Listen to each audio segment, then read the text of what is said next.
Well,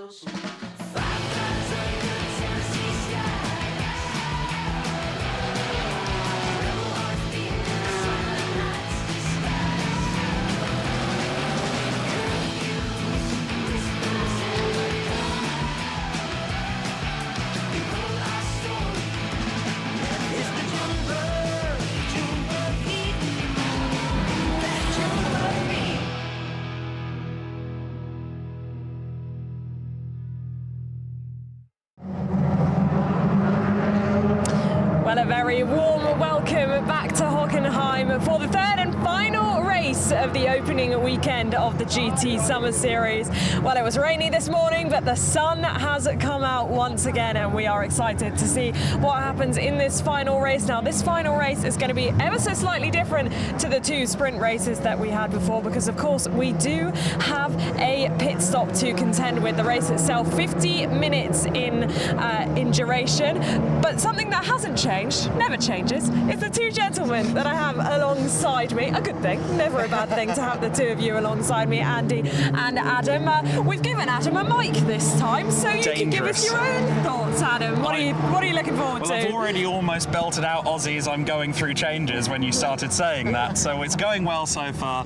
But yeah, really glad that we've got some sunshine again for race number 3, and it means that we've got some variety on the day, because again, race 2 was very different. This one, between the pit stops and the fact that it's dry, again, this is going to be a completely different race again. Yeah, really, really excited for it, Andy. And for you, I mean, what are you looking forward to? Our final race, we've already had 2 different winners. Could we get a third? I think there's half a chance, really, because this race we're going to have the added X factor of, you know, second drivers jumping into a couple of the cars, the pit stop. There are so many perils potentially there that could trip teams over. And again, you know, the form cars that we've had this weekend, they're all towards the front, but not necessarily right at the front. So it could be a really interesting race, this. The weather is hopefully going to be pretty stable now, so that at least takes one variable out of it.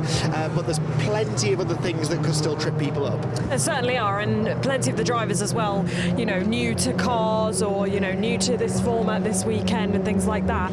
And with the weather now being more stable, as you say, that should help a few of them out.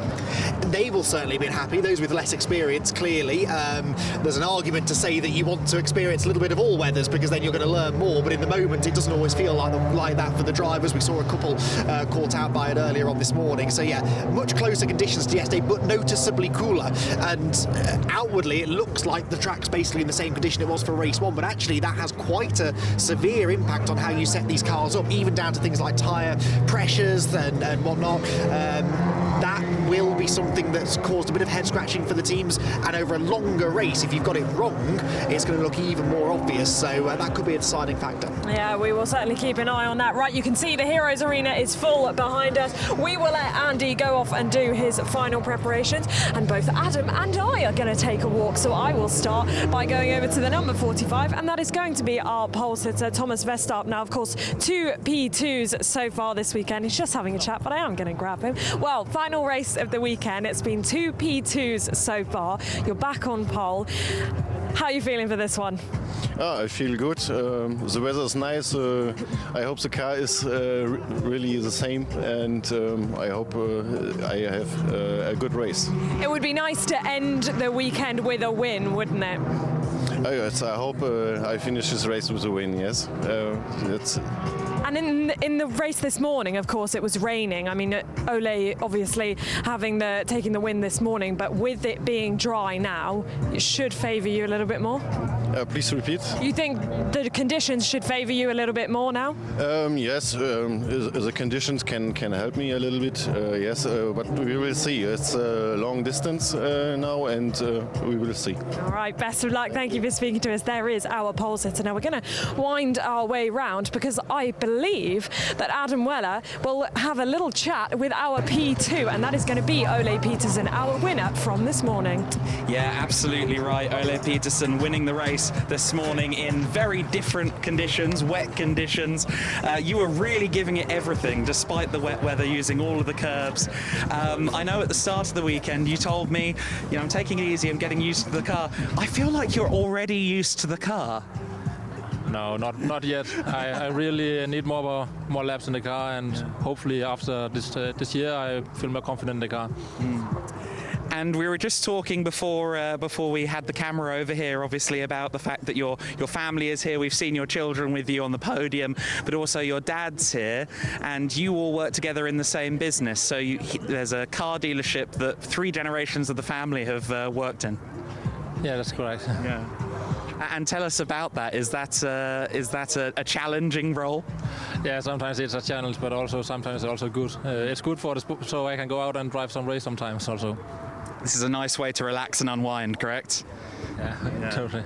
Amazing. Well, we look forward to seeing you pushing to the limit again in this wonderful car. You've been great entertainment so far this weekend, so thank you for that. You're welcome.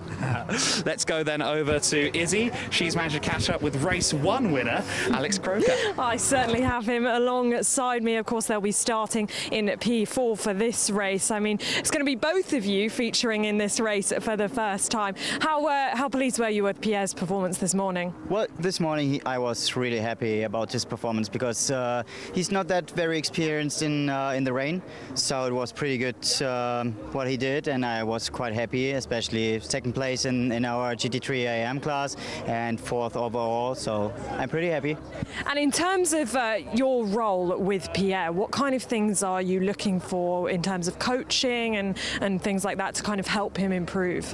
Well, of course we also compare a little bit the data and then have a look what he's doing out there. I mean, his line is pretty good. It's just little things where he can improve, and yeah, they're quite.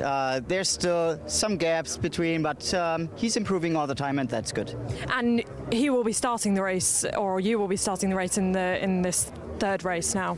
No, Pierre will start because it's more easy for us with the measurement for the tires that we can bleed them when he's coming in. So it's better to bring them down than to give pressure in.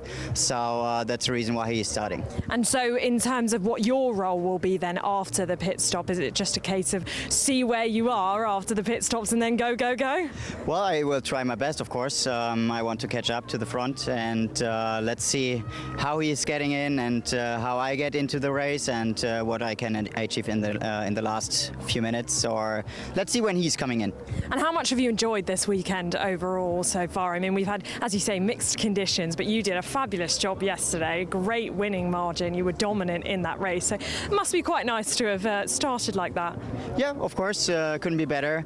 I mean, also for myself, there were a couple of things where I could improve by myself because I was not fully happy with the setup in the beginning, but I think we found something, and yeah, still improving, and was a very good start, I would say. All right, well, we'll see how you do in this race. Good luck. Thank you for speaking to us. Right, we do have alongside him the number 24. That is going to be the Ferrari of Matt Rosner. Of course, we spoke to him this morning because he took an overall podium, but as you can see, Adam Weller has Gregor Dreisel. I do indeed. Yes, thank you, Izzy. Gregor with me. Yep. Difficult weekend so far because you DNF or didn't start even in race 1. We didn't even start. And race. Start, but we had only the formation lap, and yeah, it was a very bad weekend for us. So we had a very good Friday with a long run and very good times, and on Saturday morning we had a lot of technical issues in the qualifying, especially in qualifying 2 with a broken clutch. Yeah. So we tried to make the best in the race 1 yesterday, but in the formation lap our brake disc on the front left broke. So we got very lucky that it happened in the formation lap and not a little bit later on or before in the qualifying. Yeah, exactly right. And then, of course, in race 2 this morning, you had your spin, but otherwise it looked like you had good pace. Now that we're in a longer race, you said you're good at the long runs. Are you aiming for a podium in this one? I hope so. We make the best we can, and yeah, for me it was very difficult in the morning. It was the first time with the Pirelli rain tires. I mean, especially with rain tires. It was my first race in the rain with this car, and so well, yeah, I had to get a feeling for the rain tires. So I had a spin at the beginning, so that was not necessary. But you know, sometimes it happens, and so I hope it was the last spin, and we tried to makes the best now. Well, I'm very much looking forward to seeing what you can do. It's one of my favourite cars because I can always see where it is on the camera Yeah, shot. that's fine. Thank you very much. Good to speak to you. Let's go over now to Izzy. She's got both members of the XR Racing team. I certainly do have both of them alongside me, Paul and Marco. I mean, once again, a happy birthday, a great birthday so far. Final race of the weekend, you had a great battle earlier until it, was ended with the red flag, with actually that going in your favour. What have you been up to between the two races now in terms of setup? What are you thinking for this one? Yeah, I mean, the conditions clearly are completely different, right? Back to dry. So, of course, the car is on a dry setup as well. We have fresh slick tires after that. Paul will start the race with best conditions out there, and we will do our best to have. We know we have strong competition this time with also the second drivers on the other cars, but we'll do our best to, of course, bring home the victory here. Yeah. You certainly do. So what's your role then in terms of, obviously you're starting the race. What's the goal? What's the aim for your first stint? So we tried to close the gap to the front row. We tried to close a small gap to the GT3 cars, and hopefully I will give the wheel to Marco on place number 1, and he will do the same as yesterday and this morning, and so we have a quite happy day. Yeah, you've done an awesome job so far this weekend. Wish you best of luck and enjoy it out there, most importantly. Right, I think that's just about enough time with our drivers down here, and we will see who else we spoke to earlier in the weekend in the Heroes Arena. We are delighted to welcome into the GT Summer Series paddock a team and driver that we're very familiar with from the GT Winter Series, PTT Racing team here. I've got Martin Krzyzkowski and Igor Klyer, driver for PTT Racing, and indeed class champion in the Winter Series. I suppose we should start there, really. Congratulations. You must have been really happy with how the winter went. Yeah, the winter season was great, so that's why I'm here. So actually it was my favorite series, so you do a great job. Nice team, I mean you as a Gedlich, and it's really a lot of fun driving here. Were you expecting the Winter Series to go quite so well for you? Obviously a Cup Championship and nearly an overall championship. Actually not. It was as well. I was driving after one year break, so it was surprising a bit for me. But yeah, after a race, I've got some more confidence, and the car was perfect. So it was really fun to go on the higher level than before. And of course, Martin, that's where you come in as team principal to give Igor the car that he wants. And after some time out of the car, I guess you were both trying to search for the ideal solution. Yeah. First, I want to say it was really great, the Winter Series for all of us. Yeah? We drive both cars, but for the Igor, we want to find a solution to prepare for him the supercar. But the Igor do the great job, and all this together managed. We finished in the podium and overall in P3 with Igor. Yeah? I think it was great for us. And Igor really focus on the racing, practice a lot, and this is where he is now. And of course he came to you guys because you're an experienced team, you know what you're doing, he clearly has faith in you, and now he gives you the call, says he wants to do Summer Series. It's exciting to be here, isn't it? A new championship, and we really appreciate having a team like PTT here. How excited are you to be part of the Summer Series paddock? We are very happy because, we start with the Winter Series long time ago. I checked it was 5 or 6 years before, yeah? And we start together this adventure with the Igor. It was first what we do together, and it was when we checked so many years, it was fantastic. 1 year break for the Igor, but he back in the high level, and I am happy, and I'm happy, and I really think we will be together with you on the series in the next years. Igor, how important is it then that you have this long-standing relationship with the team, with Marsan? How important was it for you to come into a new series after time away, but to have that familiarity? Yeah, the trust of the team is crucial. It's the most important because as well the winter season was a bit bumpy, so we had few some not accepted and not expected situations. So the team one night they had to work whole night to fix the car, but in the morning it was perfect. So basically it's really something like a very close relationship between two people, the driver and the team. So as well, I have a full trust. I know the car is well prepared, so it's really important. And as well, general this series is really professional. I want to add, I was last week in WRC because my company forever sponsor Oliver Solberg, and I was in Grobnik. There was a camp and actually this is what we have here, your paddock. Actually, it looks more spectacular than the paddock of WRC, actually. so basically, I think it's a lot of fun to see it, and good drivers, a lot of fight on the track, fair ones. Amazing. I enjoy it a lot. And have you set yourself any expectations for the Summer Series? Obviously, a different set of racetracks than we've seen you race on, but I'm sure you have experience at most of them. No, actually, I'm first time here in Hockenheim, and all the German tracks so far I was not driving, so for me it's new. And this my expectation is, I've got the confidence during the winter series. I feel confidence on the track. I need to work on the pace, so I want to drive faster, and this is the goal. So basically, and get know to the tracks. Summer series in this part of Europe is a bit tricky for me. I have allergies, so I have to fight with my allergy as well. So it's something which is something between. That's why in the past I was not doing this. This year, yes, and it's a lot of fun. You do a great job. Congratulations. Thank you very much. I'm liking this. We'll bring you back every time. Marcin, just want to talk a little bit then about the preparation for an event like this, with Igor not having the experience of these sort of tracks. We see the racing side of it, that's all we cover on the live coverage, but so much more goes into this beforehand. Where do you start then with the free practice? Do you have set programs that you work with Igor on? Yeah, I think it's, in general, we work 24/7 almost, because after the winter series we don't have so much time to preparing the car to check, because it was a lot of driving, and when we back we want to do some test days with the Igor as well, and I think in general it's a lot of work with the preparation of the Igor. It's Igor for sure. The check the track on the sim, but it's not the same, to learn.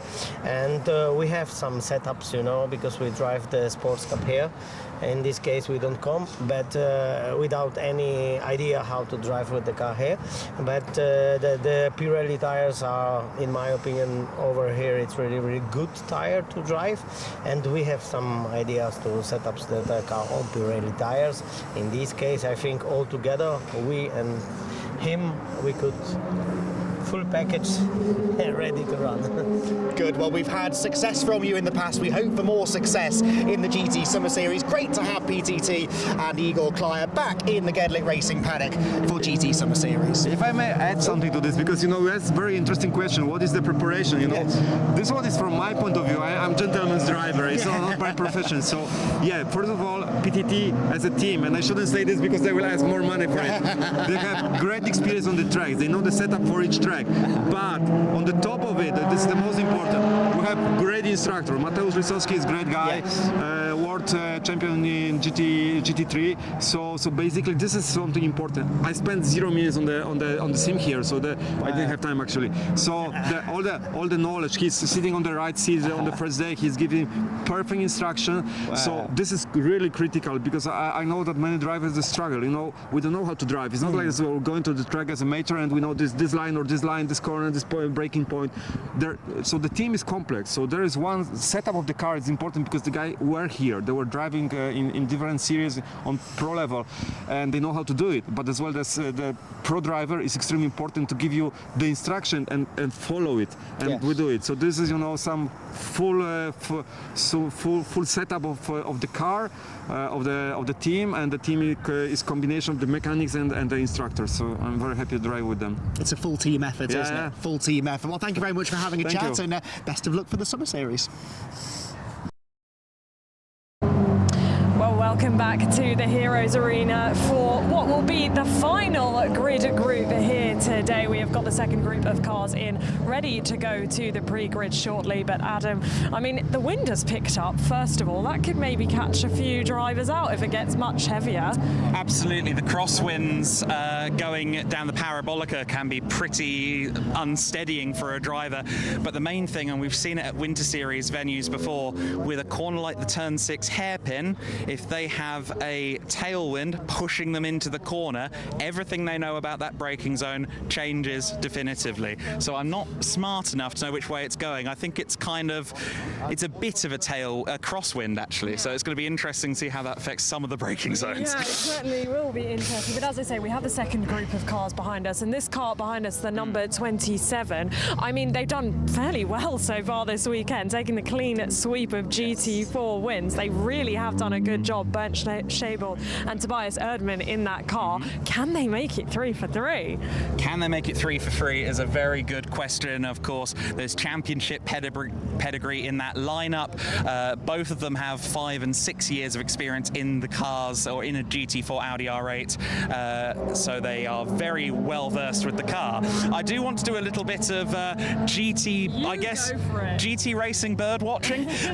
This is a pre-Evo Audi R8 LMS GT4, and there's a few ways to spot it. The easiest way, if you want to know in the future, is that there are no segments here above the grille. So this is the pre-Evo spec front bodywork. So it's a slightly older spec car, but Evo kits sometimes, you know, they're quite a lot of money, and they're quite sometimes just aesthetic. And clearly, with 2 wins in 2 races so far, it looks brilliant, and having no Evo kit is not costing them any time in the slightest. Got some interesting names around the paddock and are walking around us at the moment. I see Ronnie Bremer actually there. Ronnie, do you reckon we could have a chat? Let's come and grab you for a chat. I had just seen you walk past and just wondered if I might be able to grab you. Of course, first time you'll be driving this weekend in this race. First of all, how proud are you of the team so far this weekend? I don't know if we're proud. We could do a bit better time-wise, but let's see what happens. It's the first time for us this year. We haven't any tests prior to this race, so we just did the first day practice. So we're steady going the right way, but we'll see how it all goes. And if you're not testing prior, well, you were a little bit of testing, but the first time you're racing prior to this, how do you kind of prepare for this race? I mean, without sounding ridiculous, then I have quite a few years in racing, so for me it's not a big problem, but for Johnny he needs a bit more time to get used to everything and get up to gear. So I did 3 laps in the practice, that's all, and then I have a go at it now. But for Johnny he needs a bit more time in the car, and it's a big track compared to the Danish track, so here the speeds are a bit higher, so he has to get used to that. And then what do you expect for this final race then? A little bit of battling out there? Yeah, it all depends how quick Johnny is in the beginning. If he gets too far, then it's a big job for me, so hopefully he doesn't get too far behind, and then I can have some fun when I take over.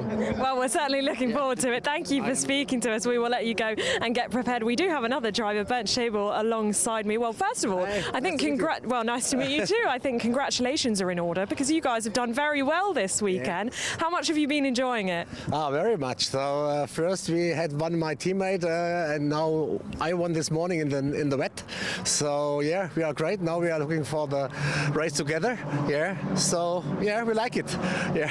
And 2 very different races this is going to be from this morning. I mean, the conditions completely different. Absolutely.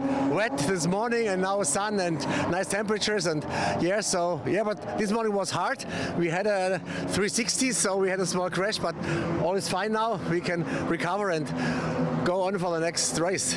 And the 2 of you, I know each other very well. You've raced together for quite a few years. How is that relationship? It's let's say beside the racing, it's still it's very good friendship. Yeah. So yeah, we do a lot of things together because we have a lot of fun. So yeah, and racing for sure is our main issue. But anyway, so if we have a good team, and the team is also important. It's not only us 2. It's really also the team for Seifert, and so this is, let's say, is our success here. And the most important thing is that you're enjoying it. You've got a big smile on your face. Yeah. That's what we do. We do race for fun, for sure. Yeah, definitely. But that's probably, it makes it a little bit easier. But for sure, we want to win. Yeah, that's why we come for. Yeah, absolutely. Well, you've taken 2 wins. We might be seeing you take the third. Hope so. Yeah, but anyway, it's a new race. It is. It's a new challenge, and we go for it. All right, best of luck. Thank you for speaking to us. All right, we will continue back. So we do have the number 55, started by Johnny Pedersen, and Ronnie Bremer will be in that car who I was just speaking to after the pit stop. Of course, a pit stop window to contend with. Next along, we have the number 42 of Daniel Reiter. So a couple of cars with 2 drivers taking part, and a couple of cars with just the 1 driver. So a much longer race for those the solo drivers to contend with, a 50-minute pit stop race. It'll be super interesting to see what happens in that. Now, you notice there is a gap here. The number 30 Porsche currently with a few battery issues still in the pit lane, but we do understand that they will be able to start the race, so we'll hope to see them on the grid because they've been doing a fantastic job throughout the weekend. Of course, the first race weekend for Gökhan Kutlu, who we spoke to earlier, and he's got family here to support him at this weekend, but only got his race license on Thursday, so it really is, you know, the first kind of outings in this car. The first race he did was tricky conditions, wasn't it? What a way to start, what a baptism of fire. But to round out our grid, we do have the number 10 of Bertolt Grun. You can see him in there just getting it all prepped for this race. That rounds out our grid. Adam Weller, however, has 2 very important people alongside him to talk about the BOP concept of our GT Summer Series. Absolutely right, Izzy, and it's one of the big things that we've been talking about leading up to the inaugural GT Summer Series weekend has been the BOP system, because we've been clear all along, guys, that we want to have, you know, professional drivers here, we want to have amateur drivers here, but not only do we want them on the same grid, we want them to have at least something a lot closer to equal terms. I think that's always been the stated goal, Marcus, hasn't it, to make sure that drivers who do this a bit like golf can also compete with the drivers who do it for a living. A little bit like the golf handicap, that's a pretty good comparison, and we decided right from the beginning that the GT Summer Series is supposed to be the best amateur series in the future. We're working on it, getting better step by step, and this led into trying to bring amateurs and professionals as close together as possible. Yes. And there's a slightly different way of doing it in the GT3s and then a slightly different way of doing it in the GT4s. So, Robin, if you could just kind of explain to us first in GT3 and then in GT4 what's happening to make sure everyone's on the same terms. Yes, of course. In the GT3 class, the AM drivers are allowed to use a bigger restrictor than the pro drivers, so they have more horsepower and are able to compete on the same level. And in GT4 we use SRO BOP, but there are handicap weights, so the AM drivers are allowed to unload kilos and the pro drivers need to add some kilos to be equal on the track. Excellent, yes, and that obviously makes things quite interesting in the races, and I think we've seen that quite a few times already. Just to quickly stray away from just the BOP for one question, Marcus, you know, there are elements of the summer series that are very familiar if you've been in the paddock in the winter series, but also things like the BOP concept are of course new and different. I think what we're doing here, isn't it, is taking the best of the winter series and what works there, but also adapting the formula a bit for this marketplace. Absolutely. First of all, take the Heroes Arena. Yeah. This was because we don't have the grid time in summer, so we just transferred the grid from the track to the paddock and created the Heroes Arena, where people line up, where people find the PR stuff, find you as an interviewing party. So we have many ideas, and I'm pretty sure some of them you will even find in the winter series next season. Yes. Exactly, they can kind of rub off on each other and both products can become better. Certainly over the course of the last 2 days I've learnt so much about some of our drivers, and Izzy Browning learnt about one of our colleagues, the German commentator you may recognise from the likes of DTM and GT Masters, Toby Shimon, and they spoke a little bit earlier on.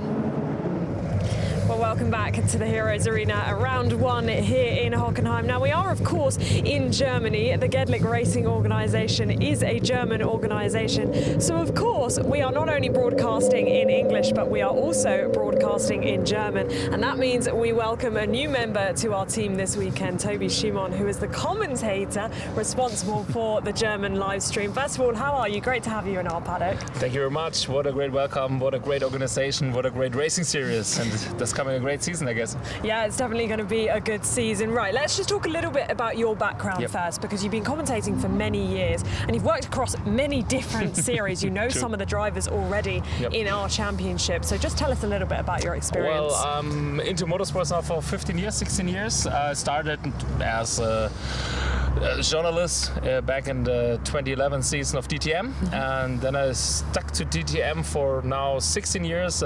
Started just doing some interviews and some stuff, and then it went on, and then there was the opportunity to host the 24-hour race at Nürburgring in 2013, and then I did it for 3 years, and then I joined the new televisions in Germany, with TV station Pro7, and worked as a journalist, just doing some videos.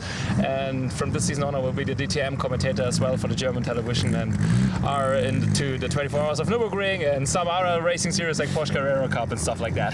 So you're going to be very busy. I mean, it's great to have you in our paddock. What have you made of the summer series so far? Obviously, we've had 2 races already, and we've got one final race coming up this afternoon. I think the funny thing is that you see a lot of development during the races. So yeah, we have some drivers that have less experience, just 1 or 2 days, and the other ones are raced 25, 30 years ago, and now they're coming back.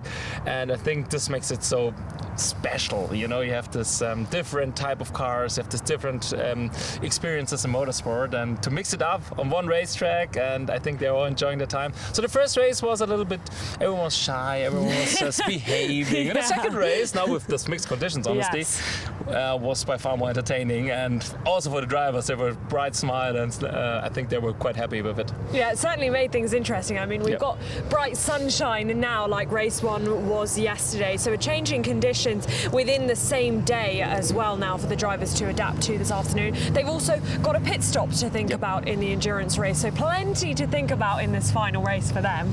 The good thing is that I think most of them has already some experience with pit stops in the past with other racing series like GTC Race or stuff like that. So I think most of them have this experience, but others not, and that makes it quite interesting. I think it will be crazy to see who will start. Maybe the experienced one. I think so. I would do it like that. And the other one is jumping in the car when it's already on temperature, when the tires are great, and they can talk a little bit during the pit stop. Hey, take care of this corner, what's going to happen there. Well, I guess we'll find out when it gets to that race. I mean, of course, given that you are a familiar face to German GT racing, to many different series, as you just said, you've been to the tracks that we're racing at. So we've got some great tracks. I know Spa, not obviously in Germany, but the others all German tracks, and then our season finale will be back here. Just talk to us a little bit about those tracks and what you think we can expect from the racing there. So the next round will be at Oschersleben. This is a very narrow track, which makes it easy to overtake in some parts, but I think as it's only 3.5 kilometers long, we see a lot of overtaking stuff and taking care of the race. That's going to be interesting. Well, Nürburgring, of course, Nürburgring is awesome. It's one of the iconic racetracks, isn't it? Even the Formula 1 tested Pirelli tires 1 week ago there. It's still a special track with all the 24-hour racing action. Max Verstappen loves it. Unfortunately, we're not racing the Nordschleife, I know, but also the GP course is pretty nice. Spa, absolutely the highlight. It's incredible to be there. 7 kilometers long with all these crazy corners like Eau Rouge, Blanchiment, the bus stop chicane. Wow, what great names. And then we're here at Hockenheim, and I think Hockenheim is the best track to start the season and to end the season. Why? Because it's a racetrack that suits every car. So every car can be fast here, and that makes it special. And it's got a lot of history to it as well, and we are just the latest chapter in that history. I mean, for this Gedlich team, they're a fairly small team behind the scenes. To have put this together so quickly on such a almost short notice, given that they've just come off the Winter Series where we were hugely busy throughout the first 3 months of the year, is really quite impressive too. Absolutely, but I think these guys are very highly experienced to make a racing series as professional as possible. And as you can see, the Heroes Arena is great. The hospitality is great. Everyone can join us here for a coffee when it's racing, when they're racing here on the racetrack. This makes it like a big family, and this is all about motorsport. The motorsport family is here at GT Summer Series. Very true. Okay, final question then before we let you go. What has been, and I know we have another race, so there may be another highlight, but what has been your highlight of the weekend so far? Oh, I think Ole Petersen winning in his Super Trofeo, the second race. That was absolutely stunning to watch him going absolutely on the edge at every corner. I remember coming out of the last corner, all on the grass, water spreading, and everyone behind, whoa, yeah, he made it. And that was really cool. And also the fight between the 911s and the Cup 2 series class. That's great. That's racing. That's what we want to see, and the guys love it. Absolutely, and we have plenty more of that coming up throughout the season, but also one more race coming up today. Toby, thank you so much. It's so great to have you join our team, and we look forward to seeing you at the rest of the rounds. Our pleasure. Thank you. Excellent to have Toby Schimon with us. A very familiar name when it comes to German motorsport media. The number of times that I've turned on a German language racing stream and seen my buddy Toby, it's he gets everywhere. I should have known that he'd be with us for the inaugural GT Summer Series from the moment we announced it at the tail end of 2025. We're into 2026. We're into the final afternoon of this first race weekend in the GT Summer Series. And once again, a compelling race is in prospect with Thomas Westarp there in the number 45 CCS Racing Audi on pole position for the race that is to come. He's been second best most of the weekend, and now he has the opportunity to maybe claim that first win. But what are you thinking with Peterson on his outside there on the front row? Because obviously Peterson got to the front in race number 2, but that was wet conditions. How do you think this dry weather is going to change that? Well, to some extent I'm tempted to draw upon what we learnt yesterday, but then we've got different drivers in some of the cars around him on the grid, so I still think that car will be strong, at least in the opening lap or so. I think the GT3 battle could be pretty entertaining as well, because remember, it's Pierre Lemmers who is starting the number 6 SP Racing Cologne Audi, not Alexander Croker, who won dominantly in dry conditions yesterday. Well, in the wet this morning, Pierre was only second in class, and was bettered in the end by the pole-sitting Audi. So it's, again, quite difficult to predict this one, but I do think that number 6 SP Racing Cologne Audi is one to watch, particularly in the second half of the race. That much I will say. Yeah, absolutely. I think the big difference between race 1 and race 3 when it comes to Peterson, though, is that he wasn't on the front row for race number 1, so he's got that little edge, I suppose, of being alongside the race leader as this gets started. Another car I think we should be keeping an eye on potentially is the XR Racing Porsche 992 GT3 Cup car. The grid sheet this time does say that Paul Hochberger is finally going to get into the car, which we've been fooled by a couple of times this weekend. So hopefully on this occasion it is now accurate. And Paul, a former champion in Porsche single make racing, and a driver that really knows his stuff where it comes to Porsche 911s, in no small part thanks to the fact that he sells them. In fact, he's one of at least two car dealers on the grid, given Ole Peterson also sells cars for a living along with his father. So we'll keep an eye on Paul Hochberger's progress. I do think, in all seriousness, that it's going to be very compelling to see how he matches up to Mike Janza and then to Igor Klaya. There's another X factor in that Cup 2 battle, of course, because Igor Klaya for this race is now joined by Fabian Di Bianca, and Fabian is a real hot shoe. He made his racing debut with us in the Gedlich Racing Winter Series at the end of 2025. He's already got himself a GT3 seat for later on in the year. He is a really impressive driver.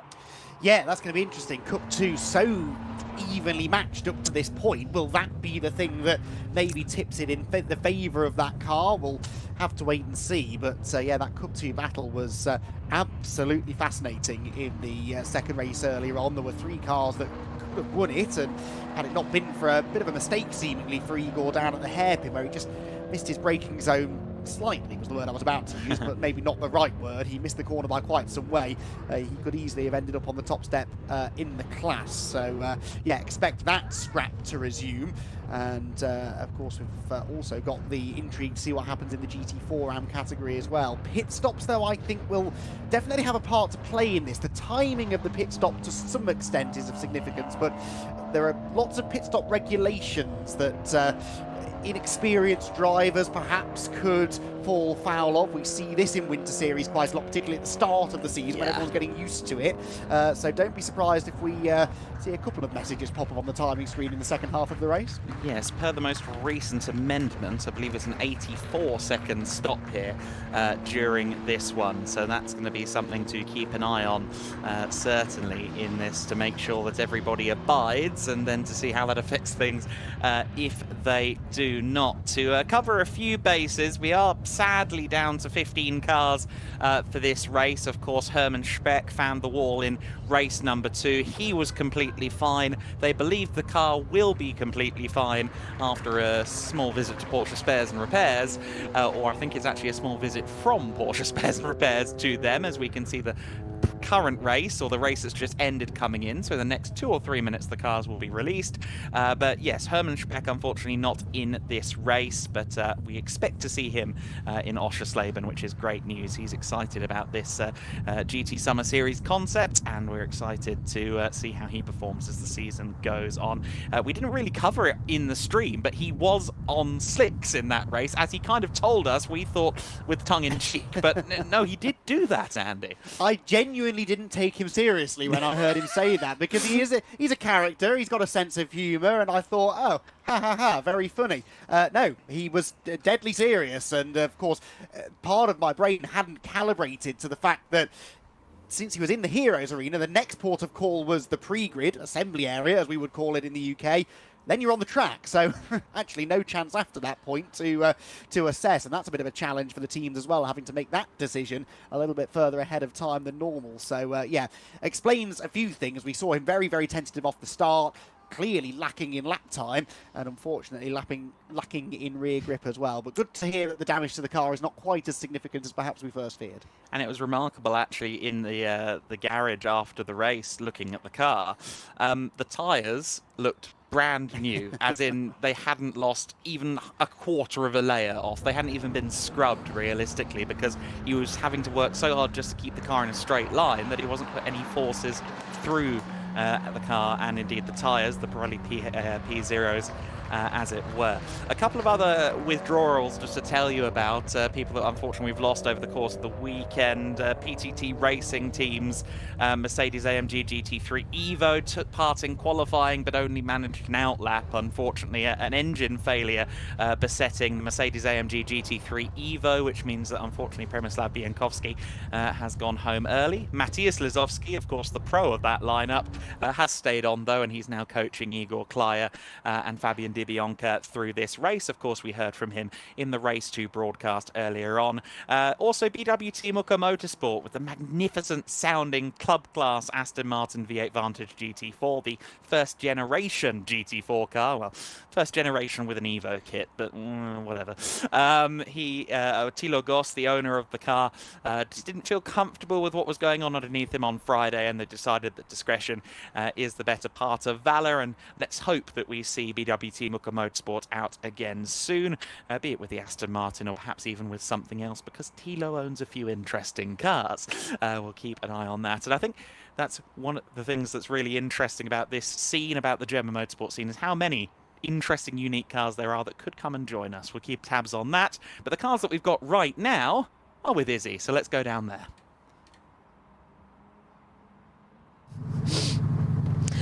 Well, welcome down to the pre-grid area. I have to say, it suddenly got very, very windy.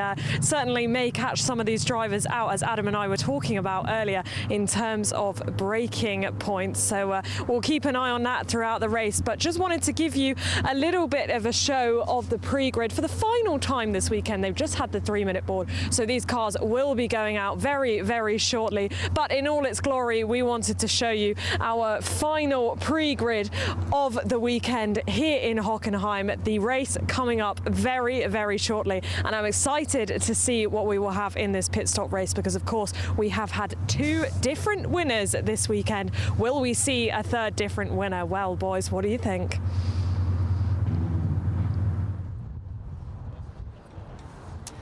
Yeah, it's going to be an exciting race for sure. I'm looking forward to seeing those cars go. 3-minute board is out. I bet that 1-minute board isn't going to go out 2 minutes later because they are behind schedule here. And if there's one thing that crosses the channel, Andy, and then goes over to Germany from the UK, it is noise curfews. Besets any racetrack. And when you've got this situation where, of course, earlier in the day it was quite heavy rain and there were red flags in some of the earlier sessions in the morning races and morning practices, the race direction for the full weekend really do have it pressed against them to make, in some cases, tough decisions. Do we take minutes off this race? How are we managing things? It's quite a logistical challenge. I don't envy the people who have to make these decisions, most definitely. And yeah, we have trimmed a few minutes off some of the sessions earlier on in the day, which has allowed us to have the full 50 minutes of racing now for our GT Summer Series final race of the weekend. So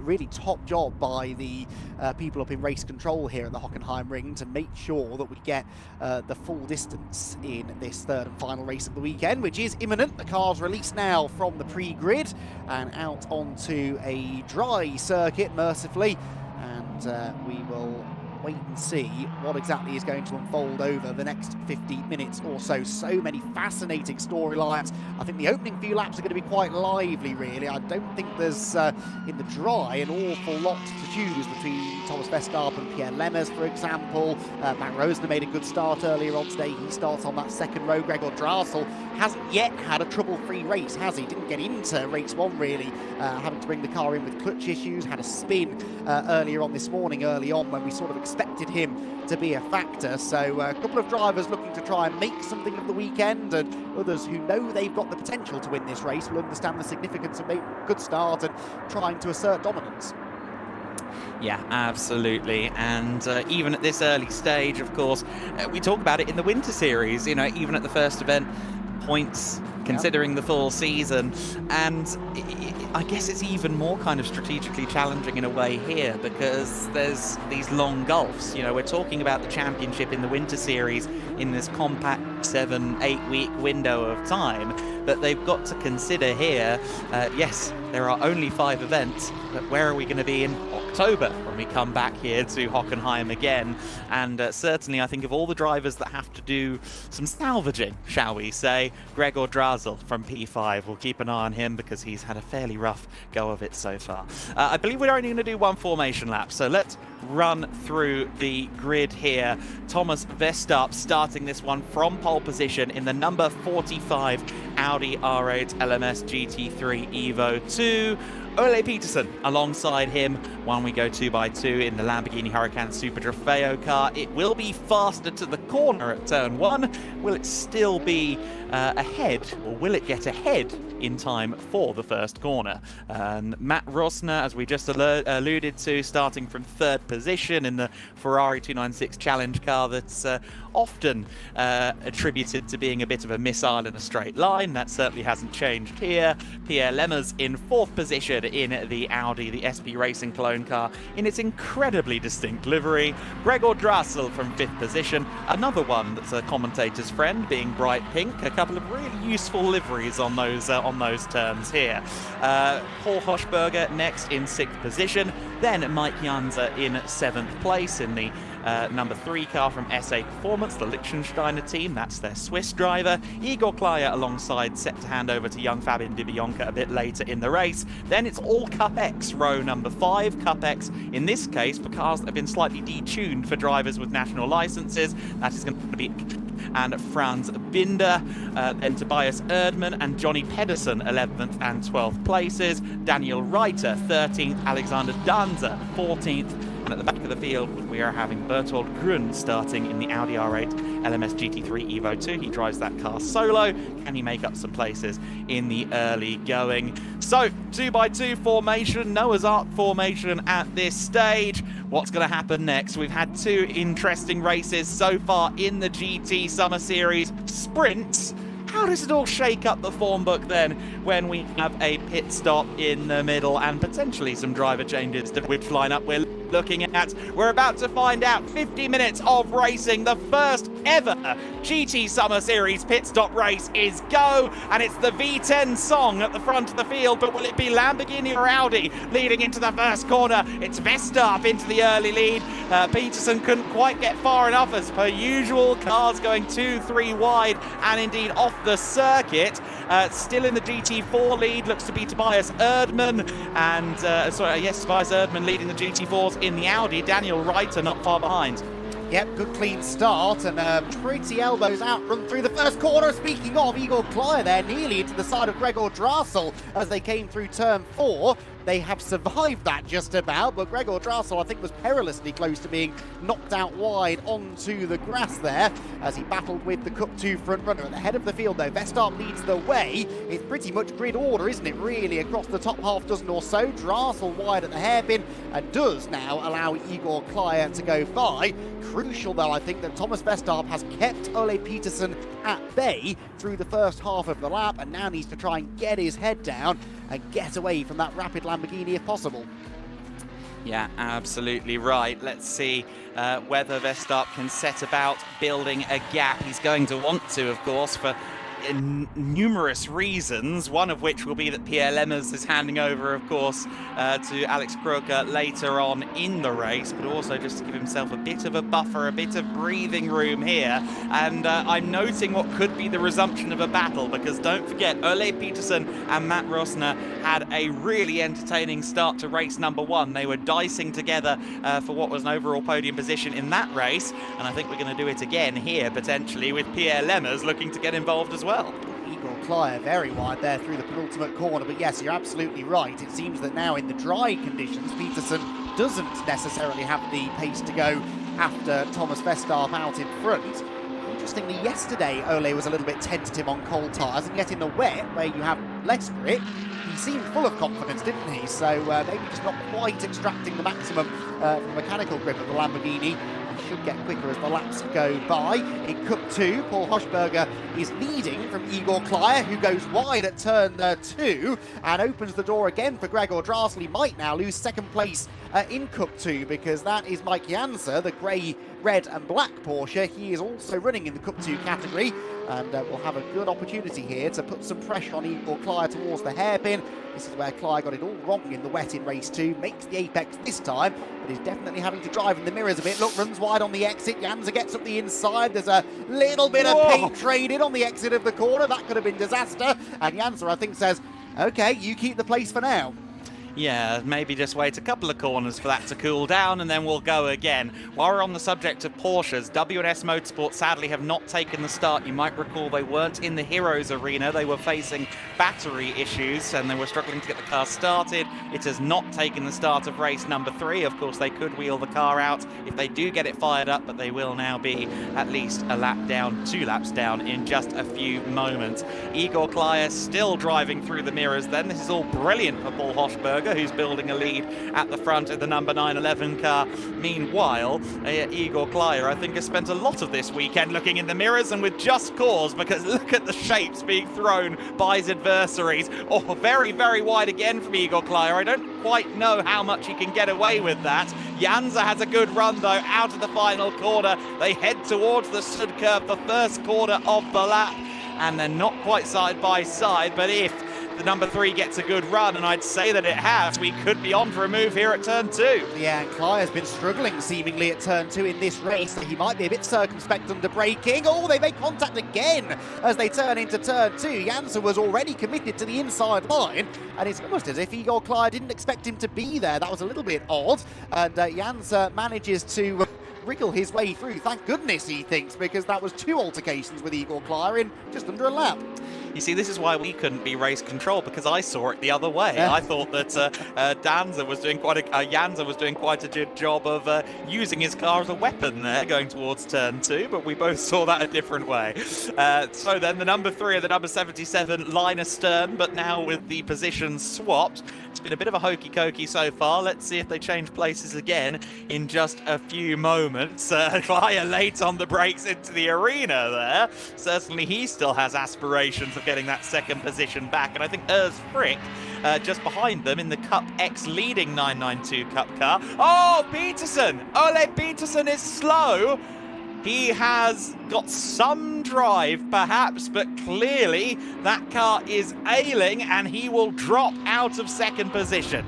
Well, that is heartbreak, isn't it, for Ole Peterson, who was sort of matching the times, more or less, of the race leader, Thomas Vestarp. I thought maybe would be able to mount a bit of a challenge, but now looks as though he might not see the checkered flag. Is he going to be able to get that car back to the pit lane? That's the next question, isn't it? That's of some relevance in the larger context of the race. Or will it need to be recovered from the side of the track? This, of course, now gives Thomas Vestarp a decent lead over Matt Rosner in the Cup 1 Ferrari. 5.6 seconds the margin out in front, with Pierre Lemmers in third. I'm keeping one close eye on that number 6 Audi, though, because we know how quick Alexander Croker was in that car. No one could touch him, really, pace-wise in that first race yesterday. If Pierre can keep that car in touch in stint number 1, there's no reason why Croker can't then mount a comeback in the second part of the race, especially if we do get a little safety car interruption. Yeah, absolutely. So, unfortunately, with Peterson slowing, that takes one car out of proceedings, and a car that we potentially thought would be on for an overall podium. Can Matt Rosner now take that clean air and maybe try and start to match Thomas Vestarp for pace? I think that's bold. If anything, I think he's going to be driving through the mirrors increasingly, because there was only 1.2 seconds between himself and Lemmers at the line. But actually, with the eyeball test, Lemmers has to worry about Ryan Hochberger behind, who really is putting on a great show here. He's well, he was, what, 6/10 away as they came across the line, and I think it's about the same as they turn into the stadium section. But for Ole Peterson, he's had a great weekend as a whole, of course, on the podium yesterday and winning overall in race 2 this morning, but a sore way to end. He said to me down on the Heroes Arena that he felt he still needed some more mileage. They'll try and get him back out there, I'm sure. He really wants to get his head around this car and this track, but unfortunately he will not be a competitive proposition for the rest of the race. No, that is a shame, but at least the car did make it back to the pit lane. It went into limp home mode, I think, rather, didn't it? Yeah. Which at least gave him enough power to drag it back to the pits, to the attention of the team, increasing his chances of getting out there perhaps for some more laps, and decreasing, in fact eradicating the chances at the moment at least, of a safety car period, which means this battle that's starting to bubble away for second position can really start to kick into high gear now. Matt Rosner on the previous lap was slower than the 2 cars behind him. That's the Ferrari, about 2 to 3 tenths slower than these 2 cars, the Audi of Pierre Lemmers and the Porsche Cup 2 car of Paul Hochberger. There is Ole Peterson while he's getting out of the car and the helmet's coming off. That suggests he's done, and has he not made it back to the garage? I was going to say he's about 25 garages away from where he is situated as well, so no, I think that car really has cried enough, at least for today. We've talked about BOP earlier on in the broadcast, of course, with Robin Selbach and Marcus Gedlich. That was in reference to the GT3 and GT4 classes. I want to make it plain for any first-time viewers. We haven't balanced this challenge car, this cup car, and this GT3 together. It's just working out this way, and that's something we've seen before in the Winter Series, something we see now here in the Summer Series as well. Yes, we have different classes out there, but for whatever reason, it often seems that there's unusual convergences. Indeed so. Something we're not seeing for the first time this weekend, though, is time penalties for incorrect grid positions. Once again, as we had yesterday, 4 drivers pinged for this, and one of them, perhaps most notably, is Gregor Drasel in the number 9, so he was out of position at the start. So was Bernd Scheibel in the number 27 Audi, 42 and 44 as well, Franz Binder and Daniel Reiter. They will all have 10-second time penalties to be added. And we could actually see it going into the stadium section on the formation lap that there was a lot of uncertainty of where to go, and the reason was because the number 30 Porsche was on the grid sheet, so you're strictly supposed to abide by what the grid sheet tells you rather than swallowing up a position. So that's where that's come from, with the W&S car sadly not able to take the start. The last few cars on the grid have got themselves a bit muddled up. Yes, although how Gregor Drassel ended up getting involved in all of that, I don't know. He should have been well ahead of that, shouldn't he? Yes, I tried to absolve him there, and then you've put him back in it. Sorry, Gregor. It's me off the Christmas card list. Anyway, Gregor has picked up a penalty as well, and that's a shame because I've said at the start of this race that he hadn't really had a clean, trouble-free race so far. This one also now won't be trouble-free, and he was just about to insert himself into this battle for second place. He still will, I suppose, even if on corrected times he will drop 10 seconds behind them.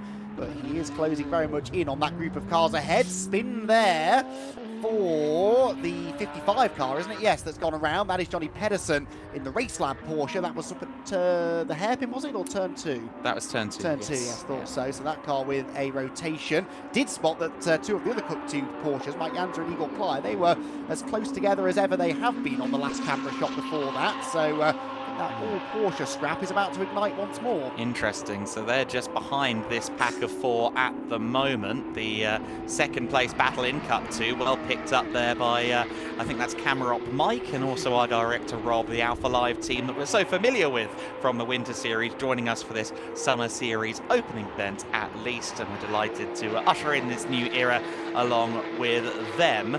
Maybe not quite the closest they've ever been, Andy, but yes, Igor Klyer is lurking still, lurking with intent. I will argue that the gap grew by a Porsche length or so since I last saw them. But yes, at the line, the record books will show that actually the gap went back out. I wonder whether maybe Mike Janser had a mistake somewhere at the start of the previous lap and then has started to up the pace once more. So yeah, stretches the margin back out again to Klyer. Up the road, though, the Cup 2 leader, I think, has just lost a position, has he? Yes, Gregor Drassel there, look, in the pink Lamborghini, is up ahead of the Cup 2 leading Porsche of Paul Hochberger. So Drassel may have this 10-second penalty looming over him, but he's got really good pace. Yeah, exactly right. Drassel, I've known coming into this weekend that he'd be a factor if he could just get a clean race in, and the clutch issues in qualifying, then becoming the brake issues in race 1 that meant he couldn't take the start, the spin in race 2 this morning. He's not had a clean run of it at any point, and now that he is here and he is got the car underneath him, interestingly and sure enough, he's lurking behind Pierre Lemmers. He's got more pace, I would say, than Pierre Lemmers. Let's see what he can do now as they come through the final corner. I'm not so certain that third overall is going to stay with the green Audi for too much longer here. The Leipart prepared Lamborghini looks to the inside, but he was too far back, and frankly, he's cost himself maybe 3/4 of a second there. He did that in race 2 at one point, I seem to remember. Turn 1 is not really an overtaking opportunity, certainly not in relatively high downforce cars such as these. What you really want to do is focus on the exit from 1 to then lunge up the inside into turn 2. Gregor sort of went for that a little bit too early, didn't he? And now isn't close enough, not only into turn 2, but also down into the hairpin to attack. I dare suggest we're making it sound a little too easy, but yes, I do appreciate what we've both said there, the points we've both made. You're more valid than me, you do iRacing, I do Gran Turismo. There is a hierarchy to this stuff. Verstappen in the race lead then by 11.8 seconds at the line. Matt Rosner again kind of on his own island at the moment, as he has been often in second place. This, therefore, is the battle for third, as we see Igor Klyer just stepping out a little bit, and Fabien de Bianca will be tapping his foot a little bit, watching that car get leery and lurid, and said, I would like some Pirelli P0 for my stint, if you don't mind awfully. Yes, one of the really interesting dynamics of two-driver races, isn't it, where the second driver has to sort of take over from the first. Interesting interview actually with Alexander Croker in the Heroes Arena before the race, where he was chatting, I think, to Izzy, and they were talking about the order in which they were going. Lemmers doing the first stint, Alexander Croker the second stint, and Alexander said, yes, well, it's easier for us to take pressure out of the tyres after Pierre presumably has used quite a bit of them, and that makes his stint a bit easier. Lemmers turns into Gregor Drassel at turn 1, and all of a sudden Alexander Croker realises he won't get a stint in this race after all. There's damage to the right rear corner of the Audi that won yesterday afternoon, and unfortunately is out of race number 3 here at the Hockenheimring. Gregor Drassel's car continues, hopefully relatively undamaged. Well, Gregor sort of had a dress rehearsal of that move a lap ago. He was further alongside that time, but I think maybe Pierre was expecting him to back out as he had done a lap earlier. Call it delusion, call it hope, but I'm not convinced that Lemmers is fully out of the race. I don't know whether he'll be able to select reverse and keep going. It was a pretty hefty impact, I grant you, but it really depends what the impact damaged, if anything. The fact that the car is still there, though, rather points to you being correct. If it was as simple as selecting reverse, I think you would have already done so. And that's going to throw a lot of things into the air as we watch Drassel again massively late on the brakes there in at the number 9 car. And T1 incident is already under investigation, to the shock of nobody. The question now is going to be, when safety car? Now safety car. It comes up exactly as I start to think it. And sure enough, they have deployed that safety car now, which means that Thomas Vestarp's work is for naught. And that also will most likely mean the pit window will be pushed back as well. And that is going to hinder a few things. Yes, and ironically, the driver who I said sort of wanted to see a safety car in the first part of the race was Alexander Croker, because if he could jump into that number 6 Audi within 5 or 6 seconds of the lead, he would have a real chance of taking the lead. But yeah, I had a feeling as the car was spinning, the right rear wheel was showing quite a lot of camber that I don't think was intentional. I think that had sustained a fair bit of suspension damage in the spin, and that will possibly have broken a drive shaft as well, meaning the car has no drive, so no way even just to drag the car to a slightly safer position, and that does mean the marshals have to spring into action. See, we now have a situation where I think Rosner is abiding by Code 60 rules. I think he's got the pit limiter on, hence the emergency lights are on the car. So I think Maurizio Cerasoli is going to say to him, no, you can speed up to get to the safety car, but just got to make sure you don't overtake anybody. But certainly that car's on its pit limiter right now, which means it won't catch up to the safety car anytime soon. We're going to get a replay then of what happened here into the first corner. Andy, my first instinct was beyond low percentage. Yeah, it's difficult, isn't it? Because Gregor, as I said, sort of sized this up a lap ago and then backed out of it. So Pierre Lemmers would have maybe been expecting the same thing. It didn't happen. Oh, yes, that okay. right rear corner, not quite in factory specification anymore, is it? And it was a fair whack, to be honest, there into that first turn. It's so difficult to go through there side by side, which is why I sort of said you don't see a lot of overtaking done there. Gregor, in fairness, was more committed that time, but the precedent had already been set, hadn't it, the lap previous, and unfortunately contact made. Drassel has continued on. I'm sure they'll check the car over during the pit window when we get there, but I'd be surprised if he didn't have at least a little bit of misaligned steering wheel maybe after that. It was a hefty whack on the left front corner, and Lamborghini GT3 cars are not necessarily designed to survive those hits absolutely drama-free. They're strong cars. A modern-day GT3 car has to be, because of just how competitive the racing is and just how flat-out even endurance GT racing is these days. You have to be able to hammer the curbs and be really aggressive on the brakes. So they're reasonably strong, actually. I can hardly see a scratch on it. No, agreed. I don't think there's terribly much wrong with that car, rather remarkably. Yes, on second viewing, it was very, very clear indeed that Pierre was going no further. In my defence, first viewing, I was trying to watch if Gregor was also going to spin, so I missed a little bit of that. But yes, there is some damage on the wheel arch of the Leipard Lamborghini, but all told, that's about as good as one could expect from that. Of course, as the Porsches of Igor Glyer and Mike Janza get a little bit too close for comfort. Did I just spot Pierre Lemmers sort of gesticulating at the track as Gregor Drassel came by? He was certainly walking towards the track, and maybe not in the direction the marshals wanted him to walk in at that moment, and was glaring, I would assume, at the pink Lamborghini as it came by.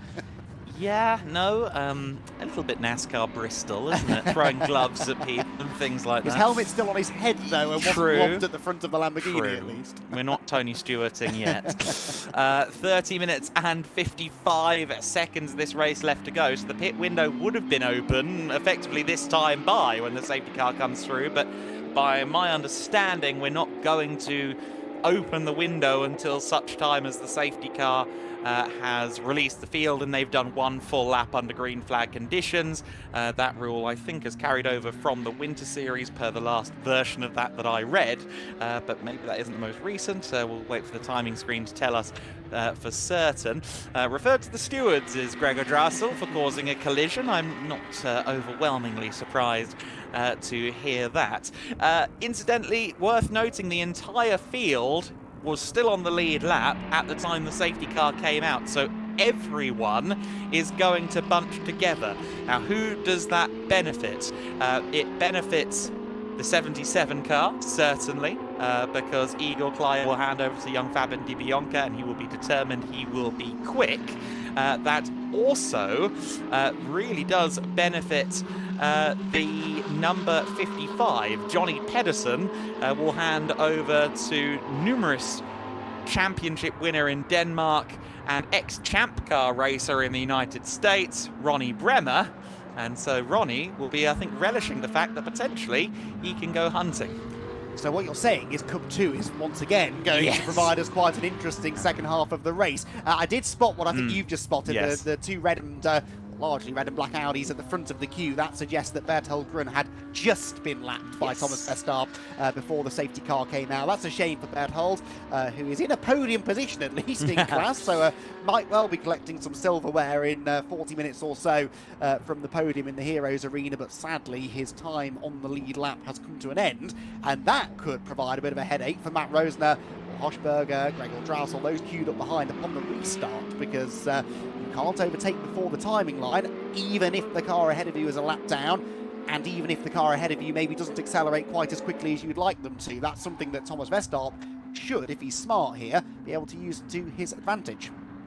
Yeah, absolutely right. So let's see how that plays out. The Audi is making its way onto the ADAC branded flatbed at the moment, and I should probably do this, actually. I will thank Pierre Lemmers for the fact that he's effectively kept me alive at times this weekend. I've, for whatever reason, not adapted to the bed in the hotel particularly well. The company on the side of his car, Effect, is an energy drink brand, and he's been liberally dishing them out to me, and I think that might be why I'm currently still awake. As amazing as this race has been so far, sleep is lacking. I thought you seemed even higher energy than normal, Adam. Oh gosh, really? Now there's an explanation to that. Pit window is open. Interesting. Okay, that shifts things again then. I was under the impression, the last thing that I saw, that we weren't going to do pit window during a safety car, but no, we are doing that in the Summer Series, and Ronnie Bremer already in. Now, I don't think that Pedersen had made it all the way around the circuit at the time the window came to be, so I think actually he might just be okay with that. The window must have been open for, what, 2.5 minutes at this juncture. When did the pit window open? It's not a bulletin on my bulletin board, annoyingly. That would be extremely helpful. 15:55, yes, so it opened as scheduled with 30 minutes to go, so that should be a legal pit stop, but I think actually at this point it's a fairly long pit stop, is it not? Because Johnny Pedersen's car has gone a lap down. Indeed, I can hear Ronnie Bremer driving off now as we see the race leader Tommy Verstappen in. The pit stop was 93 seconds and 84 is the time. So yes, it was long, but I think unfortunately Ronnie Bremer would have been trapped a lap down either way there. Yeah, I don't think he caught up to the safety car queue before pitting, did he? That's where the track position, he's lost more track position than we expected maybe. Yes. He never did regain any of it. We now have a slightly odd situation in that Berthold Grun is at the front of the safety car queue, but is not the race leader. Matt Rosner inherits the race lead. Interesting then that Verstappen pitted, and Nobody else did, so it seems that maybe a few of the teams are hedging their bets a little bit on this. Out goes Verstappen, and this should be advantage to the CCS Racing team because they've got the pit stop done. They'll coast up to the back of the safety car line, and presumably everyone else will then head in this time by. Okay, a bulletin just came up that makes me feel a little bit more sane. Pit stops allowed under safety car due to error in race control communication. So I think not everyone upstairs was on the same page. And I think that the page that I read a couple of weeks ago was accurate, that under normal circumstances we wouldn't be opening the window under safety car. And I think what they'll do now, especially since the lights are still on as we go through the stadium section, they're going to do one more lap behind safety car, principally to make sure that everyone else also has the opportunity to take advantage of the fact we are stopping under safety cars here. Exactly so, and quite possibly we needed this extra lap anyway, because I think they were still getting the recovery vehicle out of the way. So now the floodgates open, Matt Rosner comes in, and I'd be surprised if any other lead lap car stays out. Yeah, well, that's not a lead lap car, is it? Of course, that's the Ronnie Bremer Porsche, which gets back onto the lead lap. Will we have a wave around? Question mark. We'll get an answer to that shortly. The GT4 AM leader does stay out, though, intriguingly. Ben Scheibel in the Audi R8 goes through for another lap.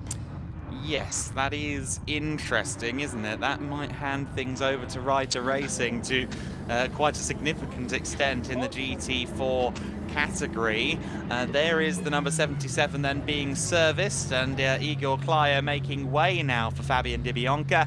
The 4F back PTT entry, sadly the sole PTT entry remaining, but that just means that all the eggs are in one basket. All the crew members have been jumping at the opportunity to do a job in the PTT camp, and they're now all putting their force behind that car, and certainly Fabian Di Bianca really well rated by the PT team. I remember Martin, the team manager, coming up to me at, I think it was Aragon in 2025 in the Wind Series, and he says, "You wait until we see who we've got in the car next week." And I'm thinking to myself, who then? Gerhard Berger, John Alesi? I don't know why the 1995 Ferrari lineup comes to mind. And he goes, no, this kid, teenager, barely old enough to reach the pedals, but he is quick. And sure enough, he has proven so in his just over a year of GT racing so far. Looking forward to seeing what he can do here then. Safety car in this lap we're seeing, so there isn't going to be a wave around. We'll have potentially a couple of lap down cars bailing for the pit lane here, and one of them at least. As the safety car comes in. Will the rest of them catch it, though? Not all of them, because we saw there the likes of Gregor Drausel, for example, only just getting out of the pit lane. In fact, I'm not even convinced that our car that was leading earlier on in the hands of Thomas Verstappen has caught up. No, it hasn't. So, slightly interesting situation here. He will effectively have caught up by the time the car peels off, because he was just turning into the arena section as these guys were heading into the stadium. So I think that we should see the Verstappen car effectively catching up, and they will have a decent advantage here. And it's going to be Ronnie Bremer all on his own. Ronnie, floor it, my friend.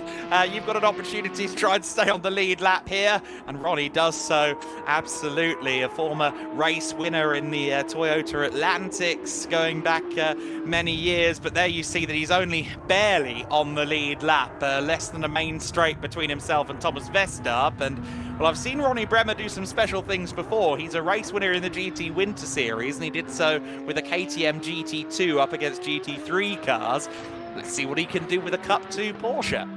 Into the pit lane, meanwhile, does now come the GT4 AM Audi. And Bernd Scheibel then will conduct the driver change, and the rear window pops open on the car as it arrives in the pit box. That's in the picture-in-picture on the main screen. We do not have the race leader. This car had pitted, remember, just before everybody else, but a couple of slightly complicated reasons didn't end up catching up to the back of the queue. So the actual race leader is Thomas Verstappen, the Audi, not far behind the Porsche on the track. We hold this shot just for a few seconds. We will eventually, don't prove me wrong, there we go, see Thomas Verstappen come through. That's your race leader, and the CCS Racing Team driver does have a sizable advantage, as we anticipated, because he anticipated the pit stop safety car timing better than anyone else.